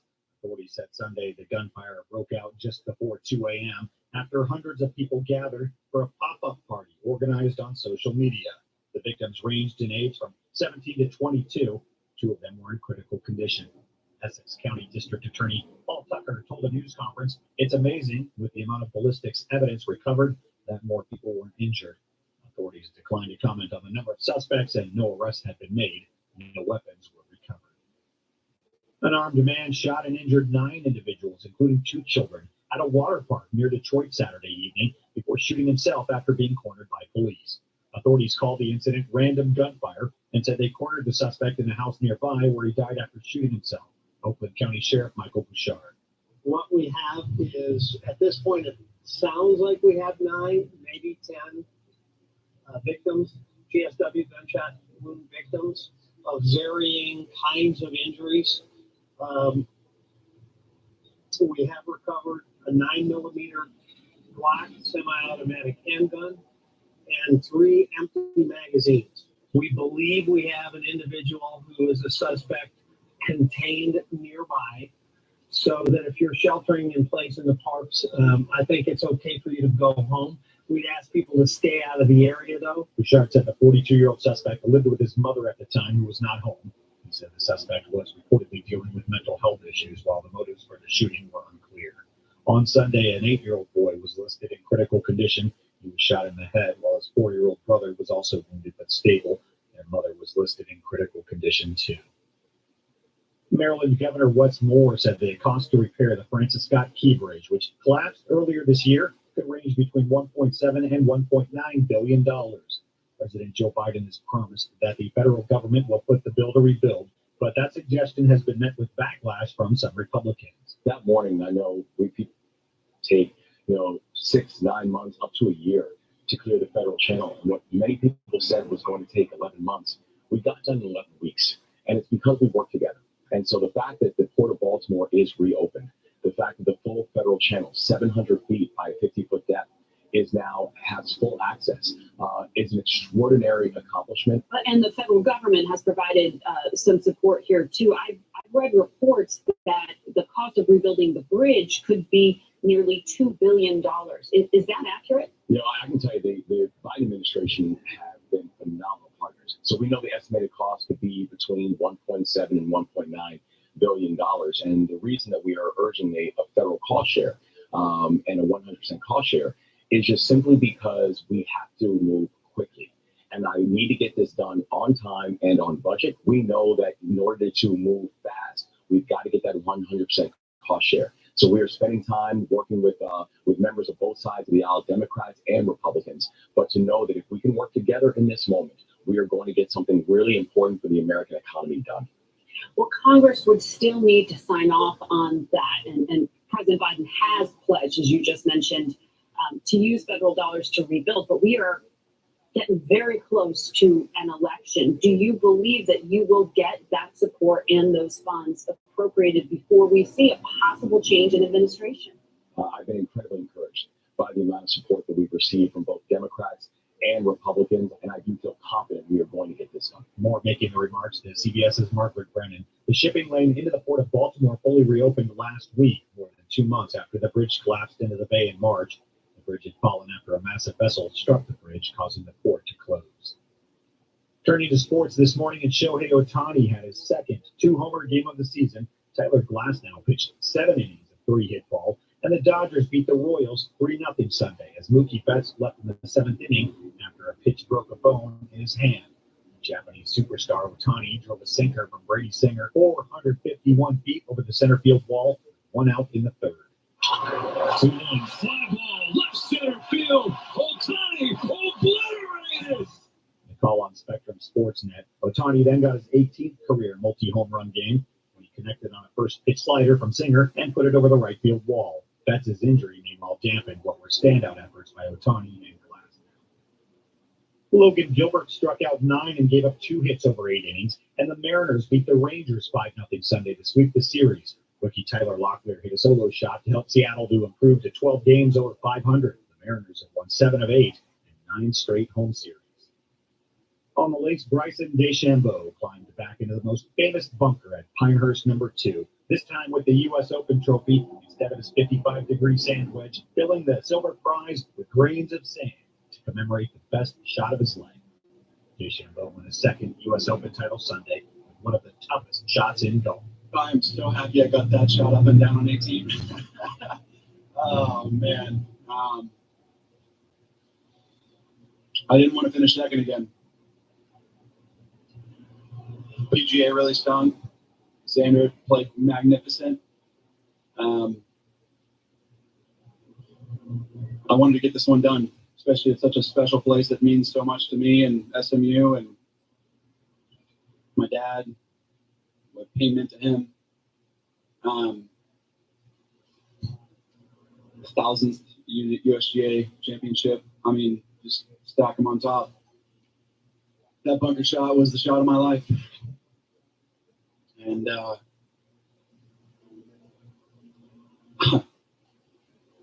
I'll forever be thankful that I've got longer wedges. So I can hit it farther and get it out and get it up there next to the hole. Rory McIlroy, who for so much of the final round looked certain to end a decade without a major, had a one-shot lead until missing a 30-inch par putt on the 16th hole. Tied for the lead on the 18th with DeChambeau behind him in the final group, McIlroy missed par from just inside 4 feet. He left the course without addressing the media. And on the hardwood, Angel Reese insisted all she did Sunday was make a basketball play against Caitlin Clark in Chicago's 91-83 loss to Indiana. Clark agreed with her former college rival, but that is not likely to diffuse what comes next. The Indiana Fever rookie wound up on the ground, courtesy of Reese's right elbow on a drive to the basket that was upgraded to a flagrant 1, and almost assuredly setting off yet another debate about the context Clark seems to be facing each game. It's a basketball play. I can't control the refs. They affected the game obviously a lot tonight. I'm always going to put the ball out. Y'all going to play that clip 20 times before Monday. We didn't get a lot of calls. Going back and looking at the film, I've seen a lot of calls that weren't made. I guess some people got a special whistle, but just being able to play hard as best as we can. I'm still proud of Camilla going on, still getting a double-double. And that's something they're not going to be able to stop, regardless of the referees. Like, we're here for a while. We're not going to be denied. It's no matter what you guys can try to do, but our goal is to win, and we're going to do whatever it takes to win and continue to do that. Clark said after finishing with 23 points, 9 assists, and 8 rebounds in her best all-around game as a pro, that Reese was making a basketball play. And the Boston Celtics' catastrophic performance in Game 4 of the NBA Finals gives them a chance to clinch another championship tonight under 17 banners already hanging in the TD Garden rafters. The Celtics cruised through the regular season with the best record in the NBA and then did even better in the playoffs, never trailing in a series while winning 15 of their first 17 games. They opened a 3-0 lead on Dallas in these NBA Finals, but the Mavericks avoided elimination with a 122-84 romp Friday night, the third biggest blowout in Finals history.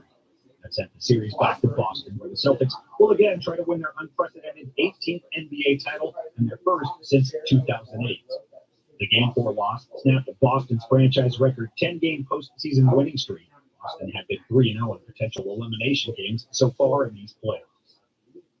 And Ryan Blaney had his concerns heading into the final lap Sunday night in the inaugural NASCAR Cup Series race at Iowa Speedway, but turns out there was no need, according to his crew chief, and the defending series champ held on for his first victory of the season and a spot in the playoffs.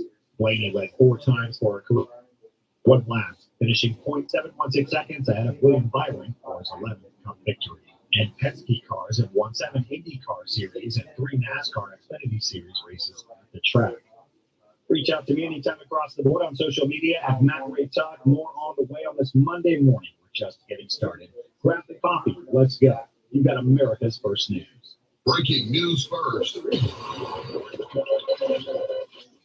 America's First News with Matt Ray.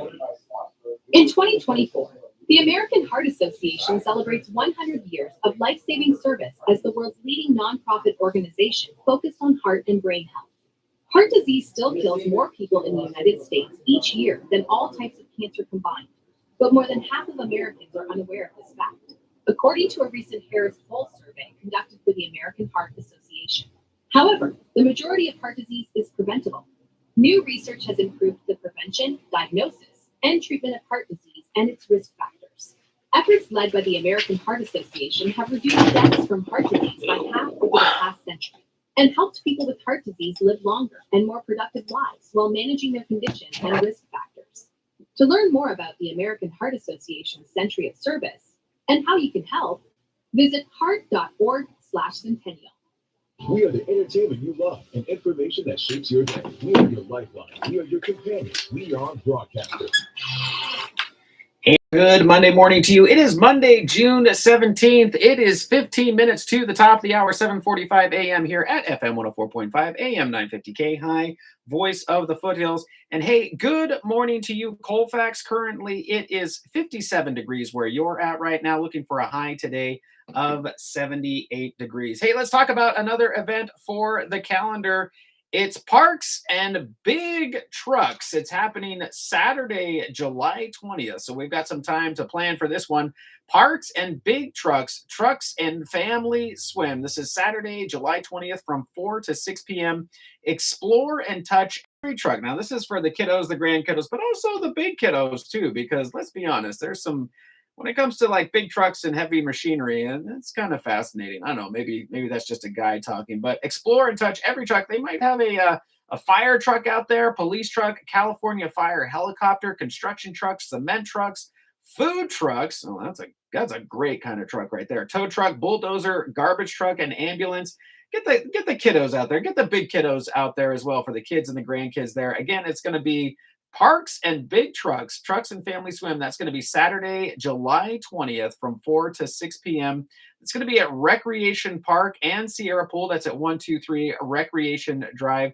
It's free and it's fun. So, hey, you can't beat that. You can't beat free to go see the big trucks and have a swim out there at Recreation Park and Sierra Pool. You can find out more at auburnrec.com. Again, that's auburnrec.com.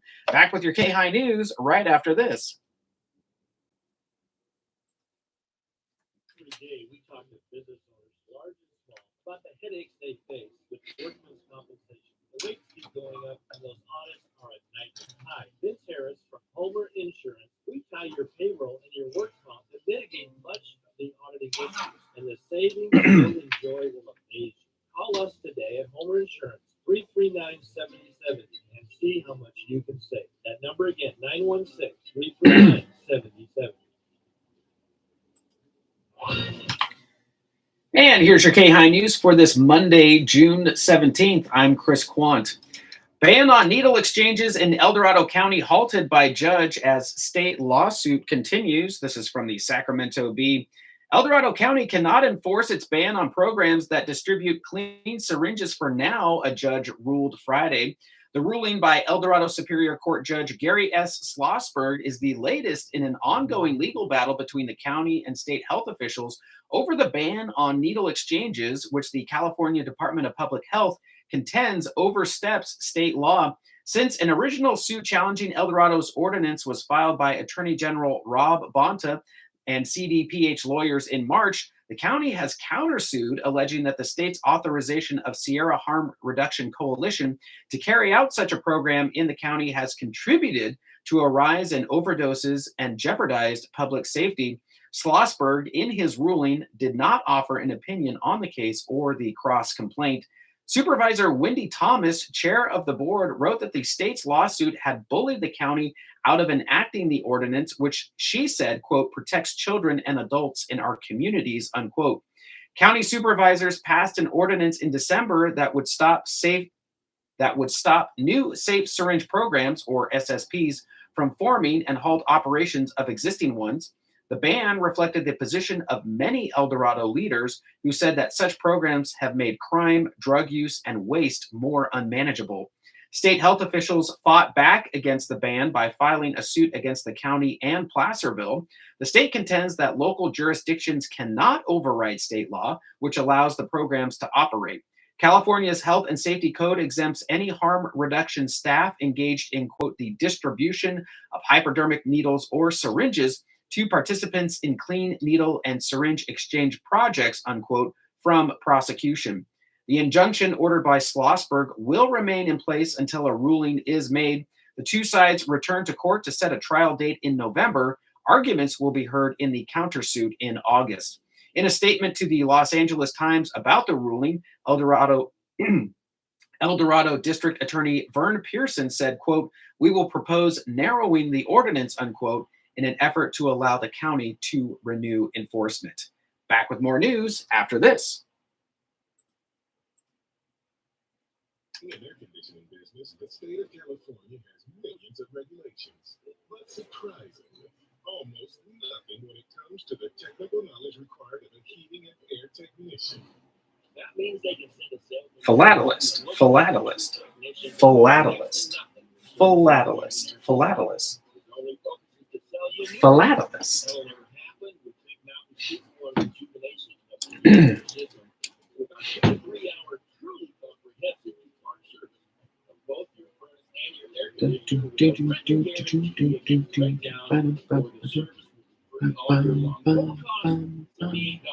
Or save $2,500 on a brand new heating and air system plus an additional $500 rebate.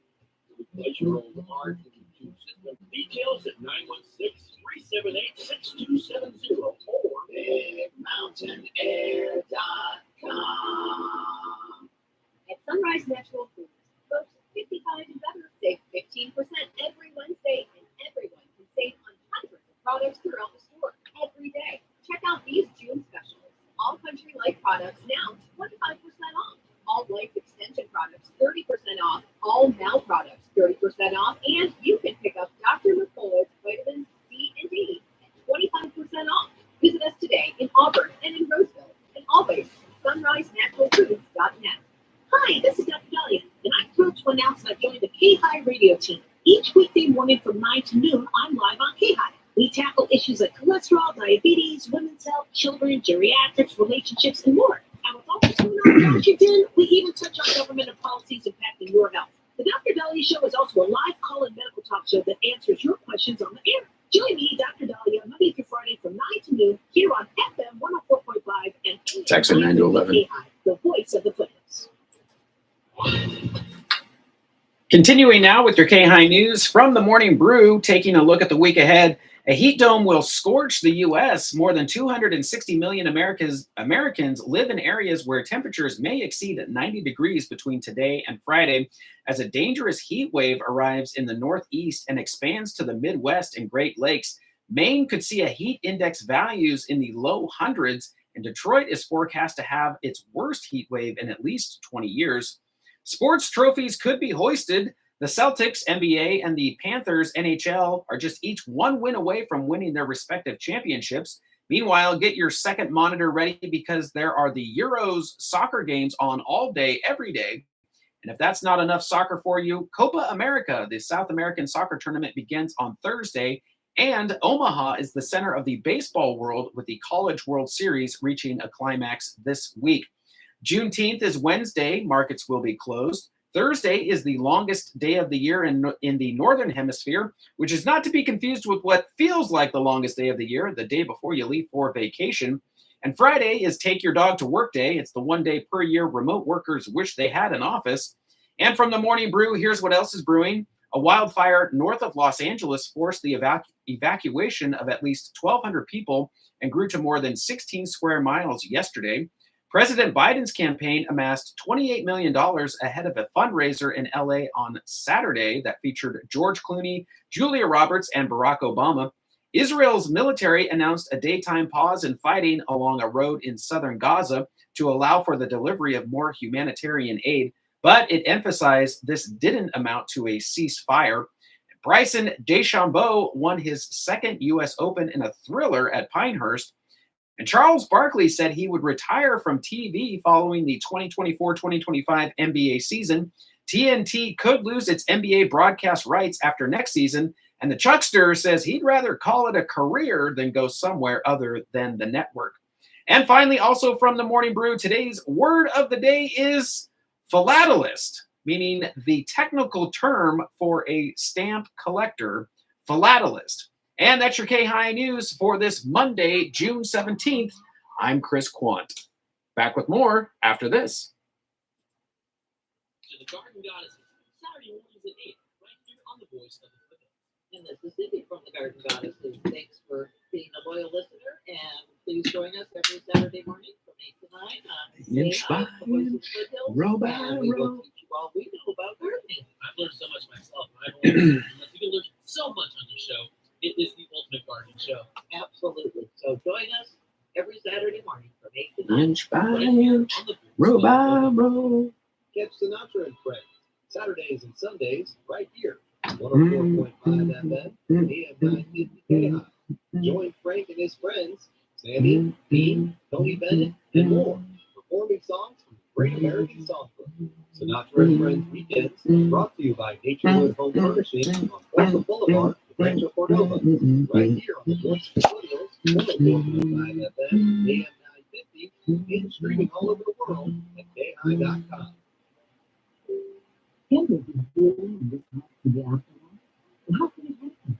Find out on Hot Dog. You're doing out here. Can you transform your life by transforming your frequency? What's the frequency? Well, play on Hot Dog. And Dean Butler will tell us the real behind the scenes stories from Little House on the Prairie. Hot Dog Saturday 5 to 7 a.m. and Sunday 9 to 11 p.m. and 24/7 at KAHI.com. Let's keep on listening and we'll talk.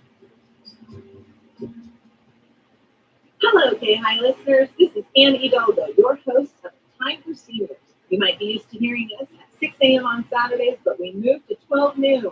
The Time for Seniors is your local senior resource show bringing all the important information concerning seniors. We talk health, financials, medical, keep you updated on current scams, hear inspirational stories, and laugh at ourselves a little. So tune in Saturdays at noon on FM 104.5 and AM 950. KAHI, the voice of the faith. Maria Bartiromo opened mostly lower than NASDAQ. Social media stocks are under pressure. Meta flat 0.5%. The U.S. Surgeon General suggesting a warning label advising parents of possible damage from social media to the mental health of adolescents. Walt Disney shares up more than 1%. The Disney Pixar movie Inside Out 2 came in with stronger than expected box office sales. Blue Triton Brands, the parent company of Poland Spring and Deer Park, is merging with Florida-based Primo Water. GameStop shares opened up more than 1%. Its online annual meeting last week had to be postponed. It crashed after too many people tried to join. That's your Fox News report. I'm Jim Posola, invested in you. Hi, I'm Ron Kraszewski, Chairman and CEO of Stifel. Financial advisors, let's face it, if you're not growing your practice, you're losing market share. Stifel is a growing, entrepreneurial, advisor-centric firm built for successful advisors like you. There's a reason why 148 financial advisors joined Stifel last year. Come join us and find out why Stifel is the firm where success beats success. Visit www.choosestifel.com. Stifel Nicholas and Company Incorporated, member SIP. At McCullough's department store, you don't have to battle for a parking space. Parking is very close to the front door, and you don't need a membership card to get inside to do your shopping. McCullough's, Auburn's department store, has everything you need right now for the warmer weather: shorts, t-shirts, Levi's, those hand-free slip-on sneakers, and much more, all on sale. So save money, time, and gas by shopping at McCullough's in the Auburn Town Center right off the Valley. Calling all big thinkers. The world's climate is changing. These aren't new facts, but it means we must think in new ways about how we can live, prosper, and provide energy for our world while protecting our planet. Engineers are answering the call to create cleaner, safer, reliable energy. Solar power, harnessing the power of the sun to light all corners of the globe. Just freaking just looking right in. Hi. Electricity to our homes. Hydropower, using the natural flow of water to generate That's funny. electricity. So we like looked in the window and they're like, I'm like, why? They're like, oh, hi. More reliable and produce zero carbon emissions. Engineers are leading the way and empowering the next generation. Engineers answer the call. Brought to you by the National Academy of Engineering. Learn more at nae.edu.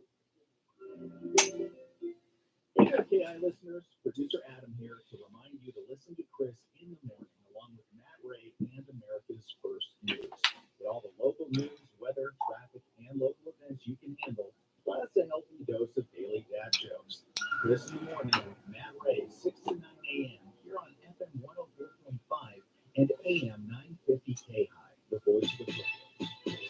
FM 104.5, K283CM, Auburn, and AM 950 KAHI, Auburn. And good Monday morning to you. It is Monday, June 17th. It is right smack dab at the top of the hour, 8 a.m. here at FM 104.5, AM 950 KAHI, voice of the foothills. Chris Quant with you here, holding it down in beautiful Studio A in the KAHI studios here in downtown Auburn, Monday through Fridays, 6 to 9 a.m. Going to be off the next couple or the last couple days of the week, Thursday and Friday. Going to be doing some traveling, so we'll have we'll fill it in with all the good stuff. But happy to be here with you at least the first part of this week. Lovely, oh my gosh, lovely start to the week. What a weekend that was! Happy Father's Day to all the dads and granddads out there with that awesome weather. Hope you enjoyed it. Hope you had a chance to get out, spend some time. Going out with the boys, hiking. We went on some hike. We went through walks around town and walked the dog and spent some time hanging out together. One of our bonding things is playing Mario Kart. And they squarely kick my butt every time on that thing. It's not even close. If I ever get third, it's a time for me to celebrate. And we hadn't played this for a long, like nobody played this game for, it's been maybe at least 3 months, maybe longer since we played this game. And they're saying, I'm so rusty. I can't play. And then they're getting first and second. And I'm getting 10th out of 12 possible positions. But at least I like to say, hey, I'm in the points. First one, if you ever watch racing, like the first 10 positions are in the points. You get points. So I'll say, I'll take it. I'll take what I can get. But we had a great time hanging out, playing a little Mario Kart yesterday, walking the dog. Got the Father's Day gifts. Got the socks, check. Got a new pair of pants, check. Got some T-shirts, check. All the stuff that it's about time to re-up those. My wife said she got me these T-shirts, which just feel absolutely amazing. They're made out of some bamboo material or something like that. It's recycled. Anyway, they feel absolutely fantastic. They almost feel like that exercise. I'm wearing actually one of them right now. It feels really great. Like it wicks the water away, but it's not that. But she said, I figured out why you hold on to your T-shirts so long past before when they're ready to be thrown out, when they've got holes on them. It's because you like how they feel worn in. You like how like the nice smooth feeling. So I went online, I found these shirts and they had some 16,000 reviews or something like that. So I put it on and immediately I said, yes, this is it. I will actually, now that I have this, I will get rid of those T-shirts that have all the holes in them and the collar is frayed and everything like that, because maybe I do. It's how your spouse sometimes knows you better than you know yourself. I do hang on to them probably a little bit too long. So now I can get rid of the older shirts. Maybe we'll just turn them into rags so that we've got them for, just rags that you use around the house for stuff like that. But we'll pass them on. So I've got the new T-shirts ready to go. Let's go. But happy belated Father's Day to you. If it didn't say that earlier, if nobody said it to you yesterday, I hope somebody did said it to you yesterday as we're getting started for the day. Hey, as we're getting started for today, I like to lead off with some fun facts today. And today is no different than any other day. And today, on this day in 1901, the College Board introduced its first standardized test, the forerunner to the SAT, which made me get to thinking, like, what are some interesting things about the SAT? Well, the SAT was first introduced in 1926 as a military IQ test. For those that didn't know, I didn't know this. It was used to assess recruits during World War I. The initial version was, of course, several times, I don't know why they say of course, but it's several times more difficult than the tests we see today. One section even had the test takers translate sentences into a completely made-up language. Now, if that was the case, I would just want to say that I think of having some creative license there, I would have done much better on the SAT than I actually remember doing in high school. I hated the SATs. I don't know that that's just a way to effectively assess. Well, maybe it is to assess people's academic standing, but I never liked them. I didn't like them. SAT does not actually stand for anything. This is according to the internet, or this is collegeraptor.com is where I'm getting this. It started out as an acronym for Scholastic aptitude test to pacify critics who found fault with the name. It was later changed to Scholastic Assessment Test, and other critics found fault with that too, so it was changed to SAT-1, Reasoning Test. And its latest adaptation, the letters SAT do not stand for anything. They're just redundant letters that are carried forward from the original name. So there you go. That is the SAT test as we know it today. Hey, we need to find out what today is looking like from a weather perspective. For that, we turn it over to meteorologist Tim Root. Timmy, how are we looking for our weather today?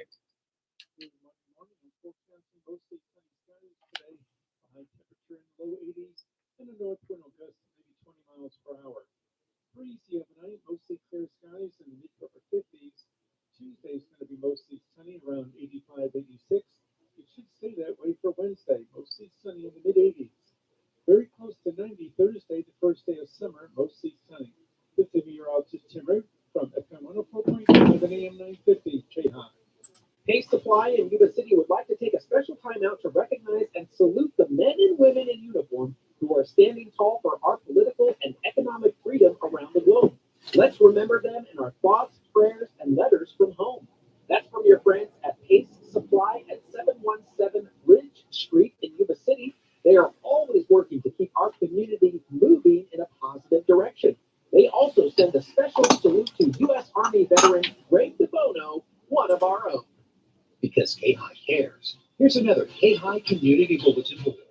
If food rules your life, get help and support from a group that understands your situation.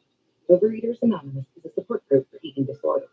There are no weigh-ins, no dues, or fees, just individuals that understand. Join them at 10 a.m. on Wednesdays at the Pioneer United Methodist Church, 11338 Lincoln Way, or call Sherry at 530-921-8028, or go to oa.org. Hi, this is Jimmy J. Let's get together this Saturday night at 8 p.m. for the Rewind Show on KAHI, the first station in the world to ever broadcast this show. And thanks to you, boy, have we grown. If you haven't already, be sure to tune in to find out what the rest of the world is talking about. The stars you grew up with are always on Rewind. Saturday night, 8 p.m., right here on the voice of the foothills, AM 950 KAHI. 7 minutes past the top of the hour, 8:07 a.m. We're going to take a little bit of a break here. And then coming up next, if you missed it last hour, today's word of the day is, let me get right to where it is philatelist, which is a technical term for a stamp collector. Now, if you missed it, the most expensive stamp sold at auction. I'll let you know what that is, too. Also, some entertainment news. Inside Out did pretty good this weekend. Also, the Tonys. This theater kid loves the Tonys, so we'll talk a little bit about that. And if you're looking for a franchising opportunity for a restaurant, good gracious, I've never even heard of this place. I don't know if we have them out here, but there is a restaurant that is popping off, as the kids would say. It is doing quite well. Back with more right after this.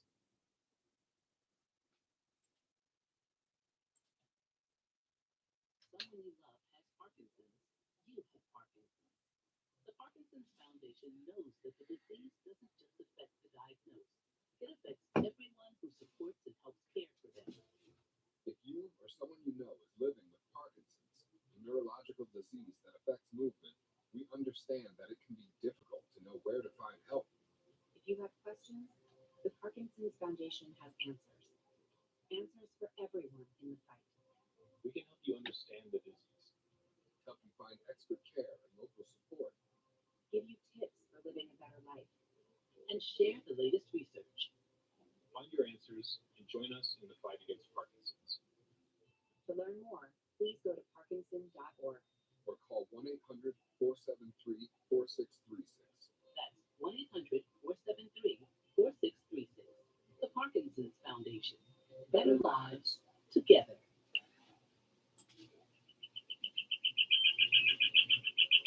When your mind creates an impression, it's vivid. When your mind imagines a smell, The bread, already. it's as enticing as being in the kitchen. And when your mind interprets a sound, you're standing there watching the action. Radio, the medium that works with your mind. Radio paints the picture. senses. Radio constructs the vision you never see. When radio is used creatively, effectively, it brings sight, sound, and feelings to everyone. Use radio for your message. There's no better way to get the word out. Call this station for details. On radio, the medium that works with your mind. And good Monday morning to you. It is 10 minutes past the top of the hour, 8:10 a.m. Hey, by the way, if it is your birthday, happy birthday to you. I hope you are having a fantastic day so far on this Monday. If it was your birthday over the weekend, happy birthday to you as well. Hope you had a great day, a great birthday. If it's your birthday today, you share your birthday with such people like Greg Kinnear, American actor born on this day in 1963. Venus Williams, American tennis player born on this day in 1980. Kendrick Lamar, American rapper born on this day in 1987. Newt Gingrich, born on this day in 1943. Art Bell, American broadcaster and author, passed away in 2018, but was born on this day in 1945. So I hope you have a fantastic day if it is your birthday today. Gonna be a beautiful day out there, so make sure you get out there, go on a walk, enjoy the outdoors. Right before we went on break, we were talking about some different things here. The most expensive stamp ever sold at auction. We'll talk about that here in a second. Also, I don't know if there's franchise opportunities available for this particular restaurant chain. I've never even heard of them, but if you're looking to get into the franchise market, this might be the one to jump into. Now, this is from the Morning Brew. When it comes to recent IPOs, fast casual chain KAHI is bowling over the competition after shares popped more than 300% since its public offering last year. The Mediterranean Chipotle, which I guess it's like Chipotle, we all know what Chipotle is worth more than $10 billion and $33 million per restaurant. $33 million per restaurant, according to Bloomberg. That is an unprecedented per location valuation in the industry, one analyst said, and an exponentially higher and exponentially higher. There we go. Than Chipotle's $3 million per restaurant. Now that analyst cut his rating on KAHI stock, arguing it's gotten too expensive. So KAHI, it's apparently, if I don't know that we've got one around here, but if there is one, I'm gonna have to check it out. Apparently, see what all the fuss is about. $33 million rating per restaurant, according to Bloomberg. My goodness gracious. Also, speaking of it, the Tony Awards celebrated the best of Broadway. If you keep up on this, I'm a theater kid. I'm interested in this. The Outsiders, based on S.E. Hinton's best-selling novel, won Best Musical, while Stereophonic won Best Play and the most awards of any show with 5. Now, Hollywood names such as Daniel Radcliffe, Sarah Paulson, and Jeremy Strong also nabbed their first Tony Awards for their acting, and Broadway is firmly in its pop era, as more than half of the 15 new musicals that opened during the latest season had scores credited to artists in the music business, such as Alicia Keys, Britney Spears, really? And Sufjan Stevens, the New York Times reported. So Broadway's Tony Awards happening. A lot of actors, first time getting their Tony Awards, movie actors. Now they say, now I've heard this, being kind of in that world for a little bit, it's easier for stage performers to go to film than it is for film performers to be going to the stage. And film, it's a smaller medium. It's very close up. It's more facial reaction. Stage, it's a very big open movements. Of course, you got to be able to be seen at the back of the house meaning the theater. I'll never forget doing a performance at the Woodland Opera House. And it was this, if you've never been there, it's beautiful. It's absolutely gorgeous. The importance of being earnest. And the director that we had at the time, his name was Jack Lind, and loved him, this English guy. He was actually the dean of students at the Pasadena Playhouse down in LA. And here he's teaching us some young actors. And from this dark theater, as we were trying to go through our rehearsal, he would just scream out, "I can't!"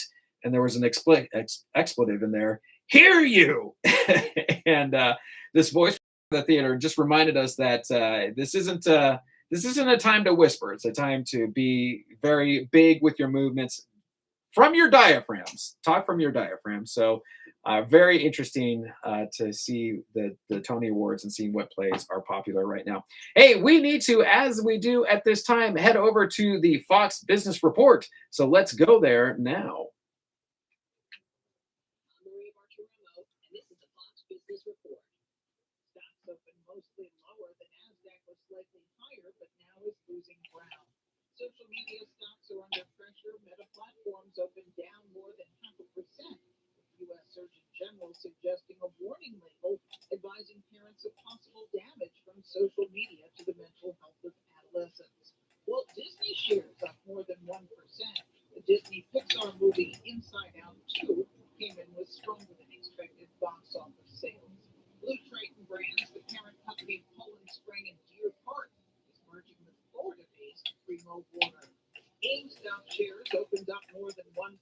Its online annual meeting last week had to be postponed. It crashed after too many people tried to join. That's your Fox Business Report. I'm Jim Posola, invested in you. Hi, I'm Ron Kraszewski, Chairman and CEO of Stifel. Financial advisors, let's face it, you're not growing your practice, you're losing market share. Stifel is a growing, entrepreneurial, advisor-centric firm built for successful advisors like you. There's a reason why 148 financial advisors joined Stifel last year. Come join us and find out why Stifel's success beats success. Visit www.choosestifel.com. Stifel Nicholas and Company Incorporated, member SIP. FM 104.5 KAHI and AM 950. Whoops. Hit the wrong button there. There we go. Adam, let's make sure we hit the right buttons there. Taking a look outside at traffic right now. It's 16 minutes past the top of the hour, 8:16 a.m. Hey, it's a Monday. People deciding to I'd rather not be on the road right now. Roadways are looking pretty clear, actually. 80 eastbound and westbound as you're coming up and down the hill, looking clear. Highway 65, if you're heading from Lincoln to 80, looking pretty clear right now. Just a little bit of slowdown on Pleasant Grove. 80 all the way down to the Cap City split, looking real good. 80 westbound over to I-5, looking good as well. Cap City Freeway showing all green all the way. Wow, that is different. And I-5 northbound and southbound looking real good too. 50 eastbound and westbound if you're coming up or down from Placerville, looking real good. Slowing down just a little bit around Howe Avenue as you're coming into Sacramento. But other than that, looking good. Highway 49 if you're traveling across the canyon from Auburn to Placerville or the other way around. It doesn't look like we have any traffic restrictions that are reported in the canyon right now. Back with more right after this.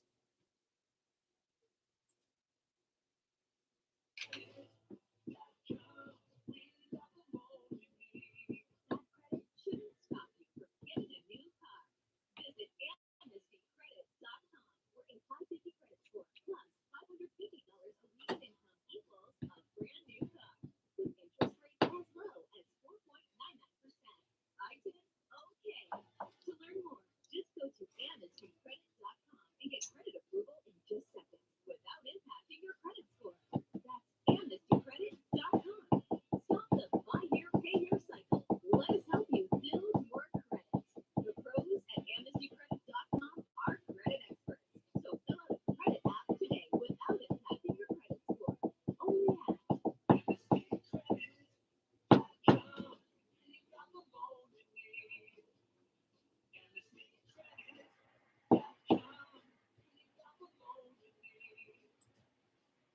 $18 minutes past the top of the hour, 8:18 a.m. Before we went to the break, we teased the most expensive stamp ever sold at auction, sold over the weekend.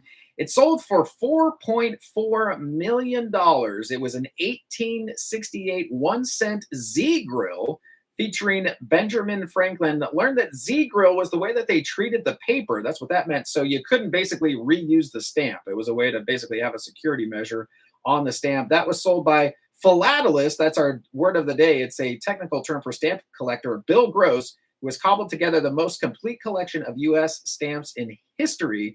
And again, the most expensive one at auction today, $4.4 million, an 1868 1-cent Z grill featuring Benjamin Franklin. Off to America's First News. I'll see you back here in just a little bit.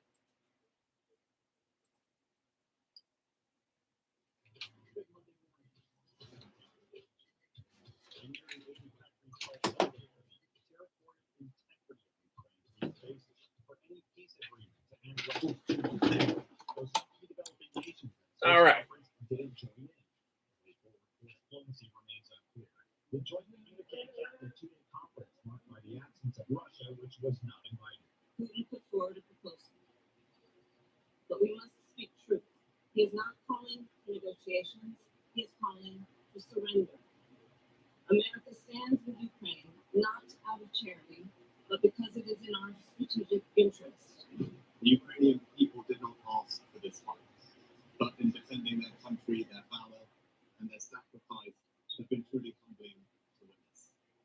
It is a cool paradox that the things that make life worth living are also the things for which brave men and women are prepared to die. Such a peace could not be a human capitulation.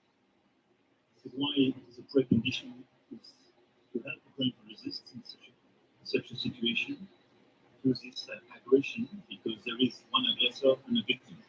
And it is a cautionary tale for the entire world. Is it right that a larger country can invade and take territory from a smaller neighbor? The answer is, of course, no. 101 states and international organizations are now at the summit, and this is a tremendous success. Our success, and success of all those who believe that in a united world, United Nations are stronger than any aggressor.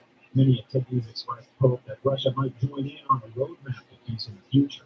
The all-out war since Vladimir Putin's invasion of Ukraine in February of 2022 has killed or injured hundreds of thousands of people, unsettled markets for goods like grain and fertilizer, driven millions from their homes, and carved a wedge between the West, which has sanctioned Moscow, Russia, China, and some other countries. The Treasury Secretary Janet Yellen said Sunday that the U.S. is not concerned about Russia's threats of retaliation as Ukraine's allies move forward with using seized Russian assets to fund Ukraine amid Russia's invasion.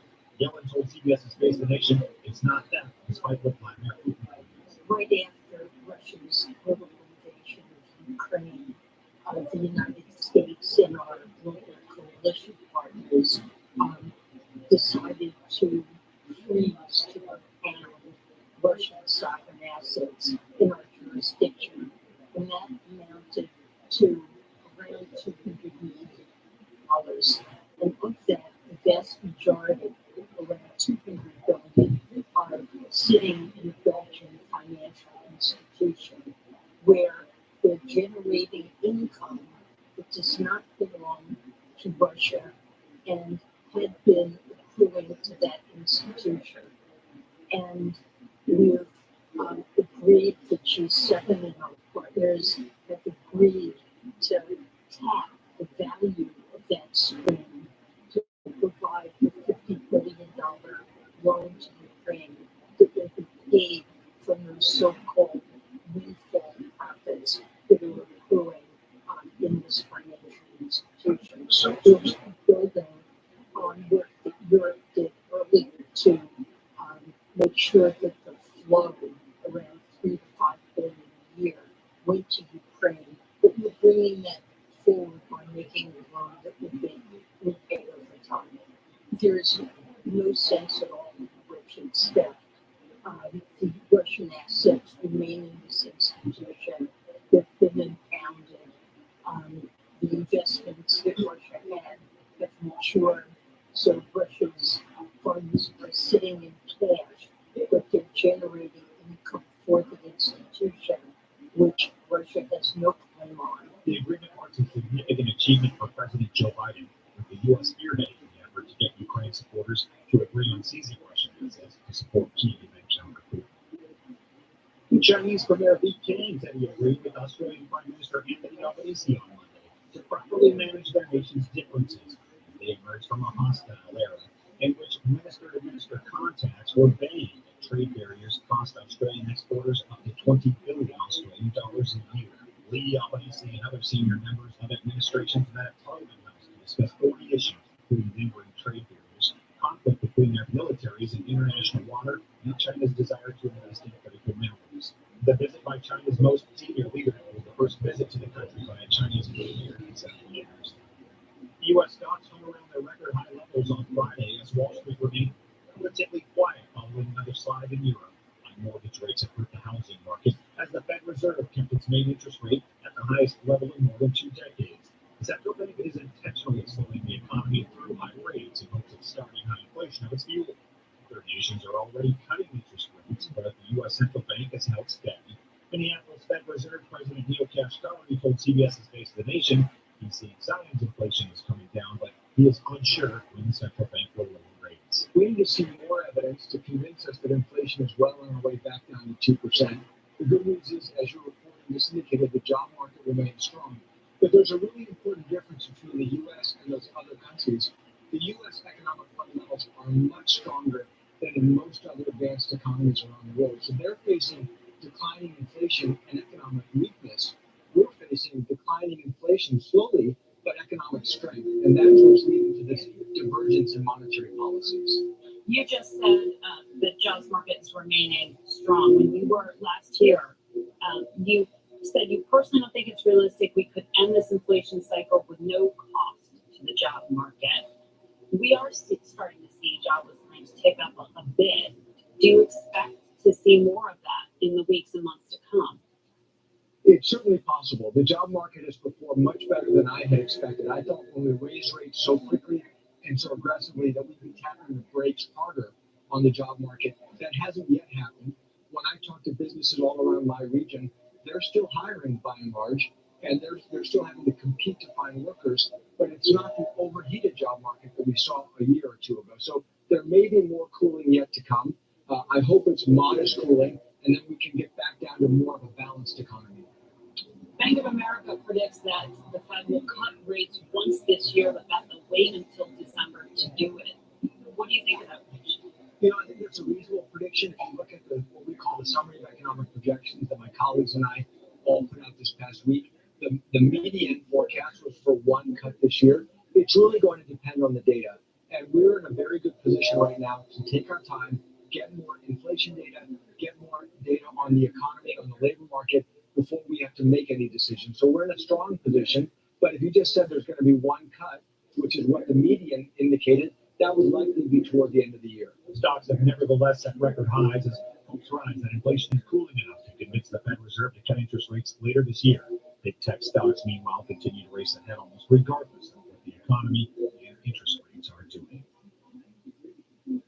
On the entertainment front, The Outsiders, a gritty adaptation of the classic young adult novel, became the essence of a Broadway insider on Sunday, winning the Tony Award for Best New Musical on a night when women made strides. The musical, based on the beloved S.E. Hinton book, is about rival gangs of haves and have-nots in 1960s Oklahoma. The win meant Angelina Jolie, a producer, landed her first Tony, too. Producer Matthew Rigo, in his acceptance speech, thanked Hinton and the audience at Manhattan's Lincoln Center, saying, "Susie, I'm here to tell you that your story and its internal message of love and family and staying gold has forever changed all of our lives." Stereophonic, the play about Fleetwood Mac-like band recording an album over a turbulent life and changing year, won Best New Play and had the night's most total awards at 5. It is June 17th. Grab the coffee. Let's go. You've got 8 at-bats. Did you know that healthy arteries make a gas? Yes. Actually, 3 known gases. Hi, I'm Dr. Nick, and nitric oxide is a gas that's readily made all day long to keep our arteries open by relaxing the blood vessel walls. By doing this, our circulation is increased, bringing blood, oxygen, and nutrients to every part of your body. Both age and poor diet can lead to a loss of this precious gas, and in turn, blood pressure can go up, energy can go down, and you can get tingling in your hands and feet. Well, our product, Ultimate Nitric Oxide, can easily help fix this lack of nitric oxide. Go to TotalWellness.com. That's TotalWellness.com, where we are helping you to look good, feel good, and enjoy total wellness. In today's troubled world, our USA Armed Forces stand ready to protect you, your family, and our American way of life. When veterans return to civilian life, they deserve your recognition and support. You can help put vets to work by donating your car, truck, or van to Patriotic Hearts. Your donation will directly support programs to help vets find jobs or even start their own business. Donate today for fast, free pickup of your vehicle, renting or not. Operators are standing by to answer questions about making a tax-deductible vehicle donation. Find out how you can make a difference in the life of a United States veteran. Call 20 seconds, Adam. 4580 for 24-hour response. Call 800-209-4580. 800-209-4580. 209-4580. And good Monday morning to you. It is Monday, June 17th. It is 30 minutes past the top of the hour, 8:30 a.m. And hey, good morning to you, Placerville. Currently, it is 62 degrees where you're at right now. Looking for a high today. Very nice. 78 degrees out there. All right, it is sports ball music, which means it is sports ball time. We're going to start in the NBA. No game yesterday, but we've got a game tonight. This is going to be Game 5, Boston Celtics versus the Dallas Mavericks. Boston leads that series 3-1 there. Game 5 is happening tonight, 5:30 p.m. on ABC, in case you're interested there. Going over to the NHL, the Stanley Cup, also in their finals, the Oilers versus the Panthers. Next game is going to be Tuesday, and that's going to be at 5 p.m. on ABC and ESPN+. Florida leads that series 3-1 there. They're headed into Game 5 as well. Headed over to the major leagues. Oakland A's had a double header yesterday. Game 1 versus the Twins. Twins win that one 6-2. Going on to Game 2, well, Twins came out ahead there as well, 8-7 over the A's. A's have a travel day today. They're heading back home. They'll host the Kansas City Royals on Tuesday. Radio start time is at 6 o'clock. First pitch is at 6:40 p.m. So no A's baseball tonight on KAHI, but it will be on again on Tuesday night when they're at home hosting the Kansas City Royals. Radio start time 6 p.m. First pitch is at 6:40 p.m. Giants versus the Angels. Woof! Giants run away with that one. Beat the Angels 13-6 there. Diamondbacks versus the White Sox. D-backs on top there, 12-5. Dodgers versus the Royals. Yeah. Dodgers win that 3-0. Rangers versus the Mariners. Mariners on top there, 5-0. And if you care, Tampa Bay Rays versus the Braves. Rays win that one 8-6. Back with your KAHI weather right after this.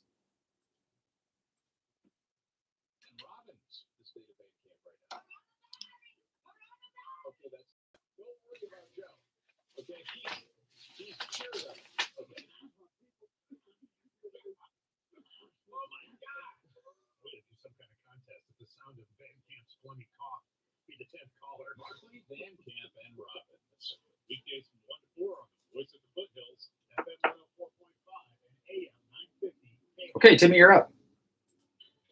Good Monday morning. I'm forecasting mostly sunny skies today. A high temperature in the low and a north wind will gust to maybe 20 miles per hour. Breezy overnight, mostly skies in the mid-upper 50s. Tuesday's going to be mostly sunny, around 85, 86. It should stay that way for Wednesday, mostly sunny in the mid-80s. Very close to 90 Thursday, the first day of summer, mostly sunny. This is meteorologist Tim Root from FM 104.5 and AM 950 KAHI. Because KAHI cares. Here's another KAHI Community Bulletin Board. The American Cancer Society No, we have to end on this. Donations of new and gently used merchandise. Items include clothing, jewelry, bric-a-brac, home decor, and more. Donations are tax deductible and support cancer patients locally and nationwide. They also need volunteers daily. The Discovery Shop is located at 2376 Grass Valley Highway in Auburn. For more information, call 530-888-7434. 33 minutes past the top of the hour, 8:33 a.m. Gang, that is going to do it for me today. We're going to head back to America's First News and the O'Reilly Report to finish out this hour. And as always, remember to be kind, be honest, be yourself. And remember, you can't hate somebody if you're hugging them. Have a fantastic rest of your day. Enjoy that cooler weather out there. First day of summer is coming on Thursday. Let's just hope it stays cool. Fingers crossed. I'll see you bright and early tomorrow morning. Back now to America's First News.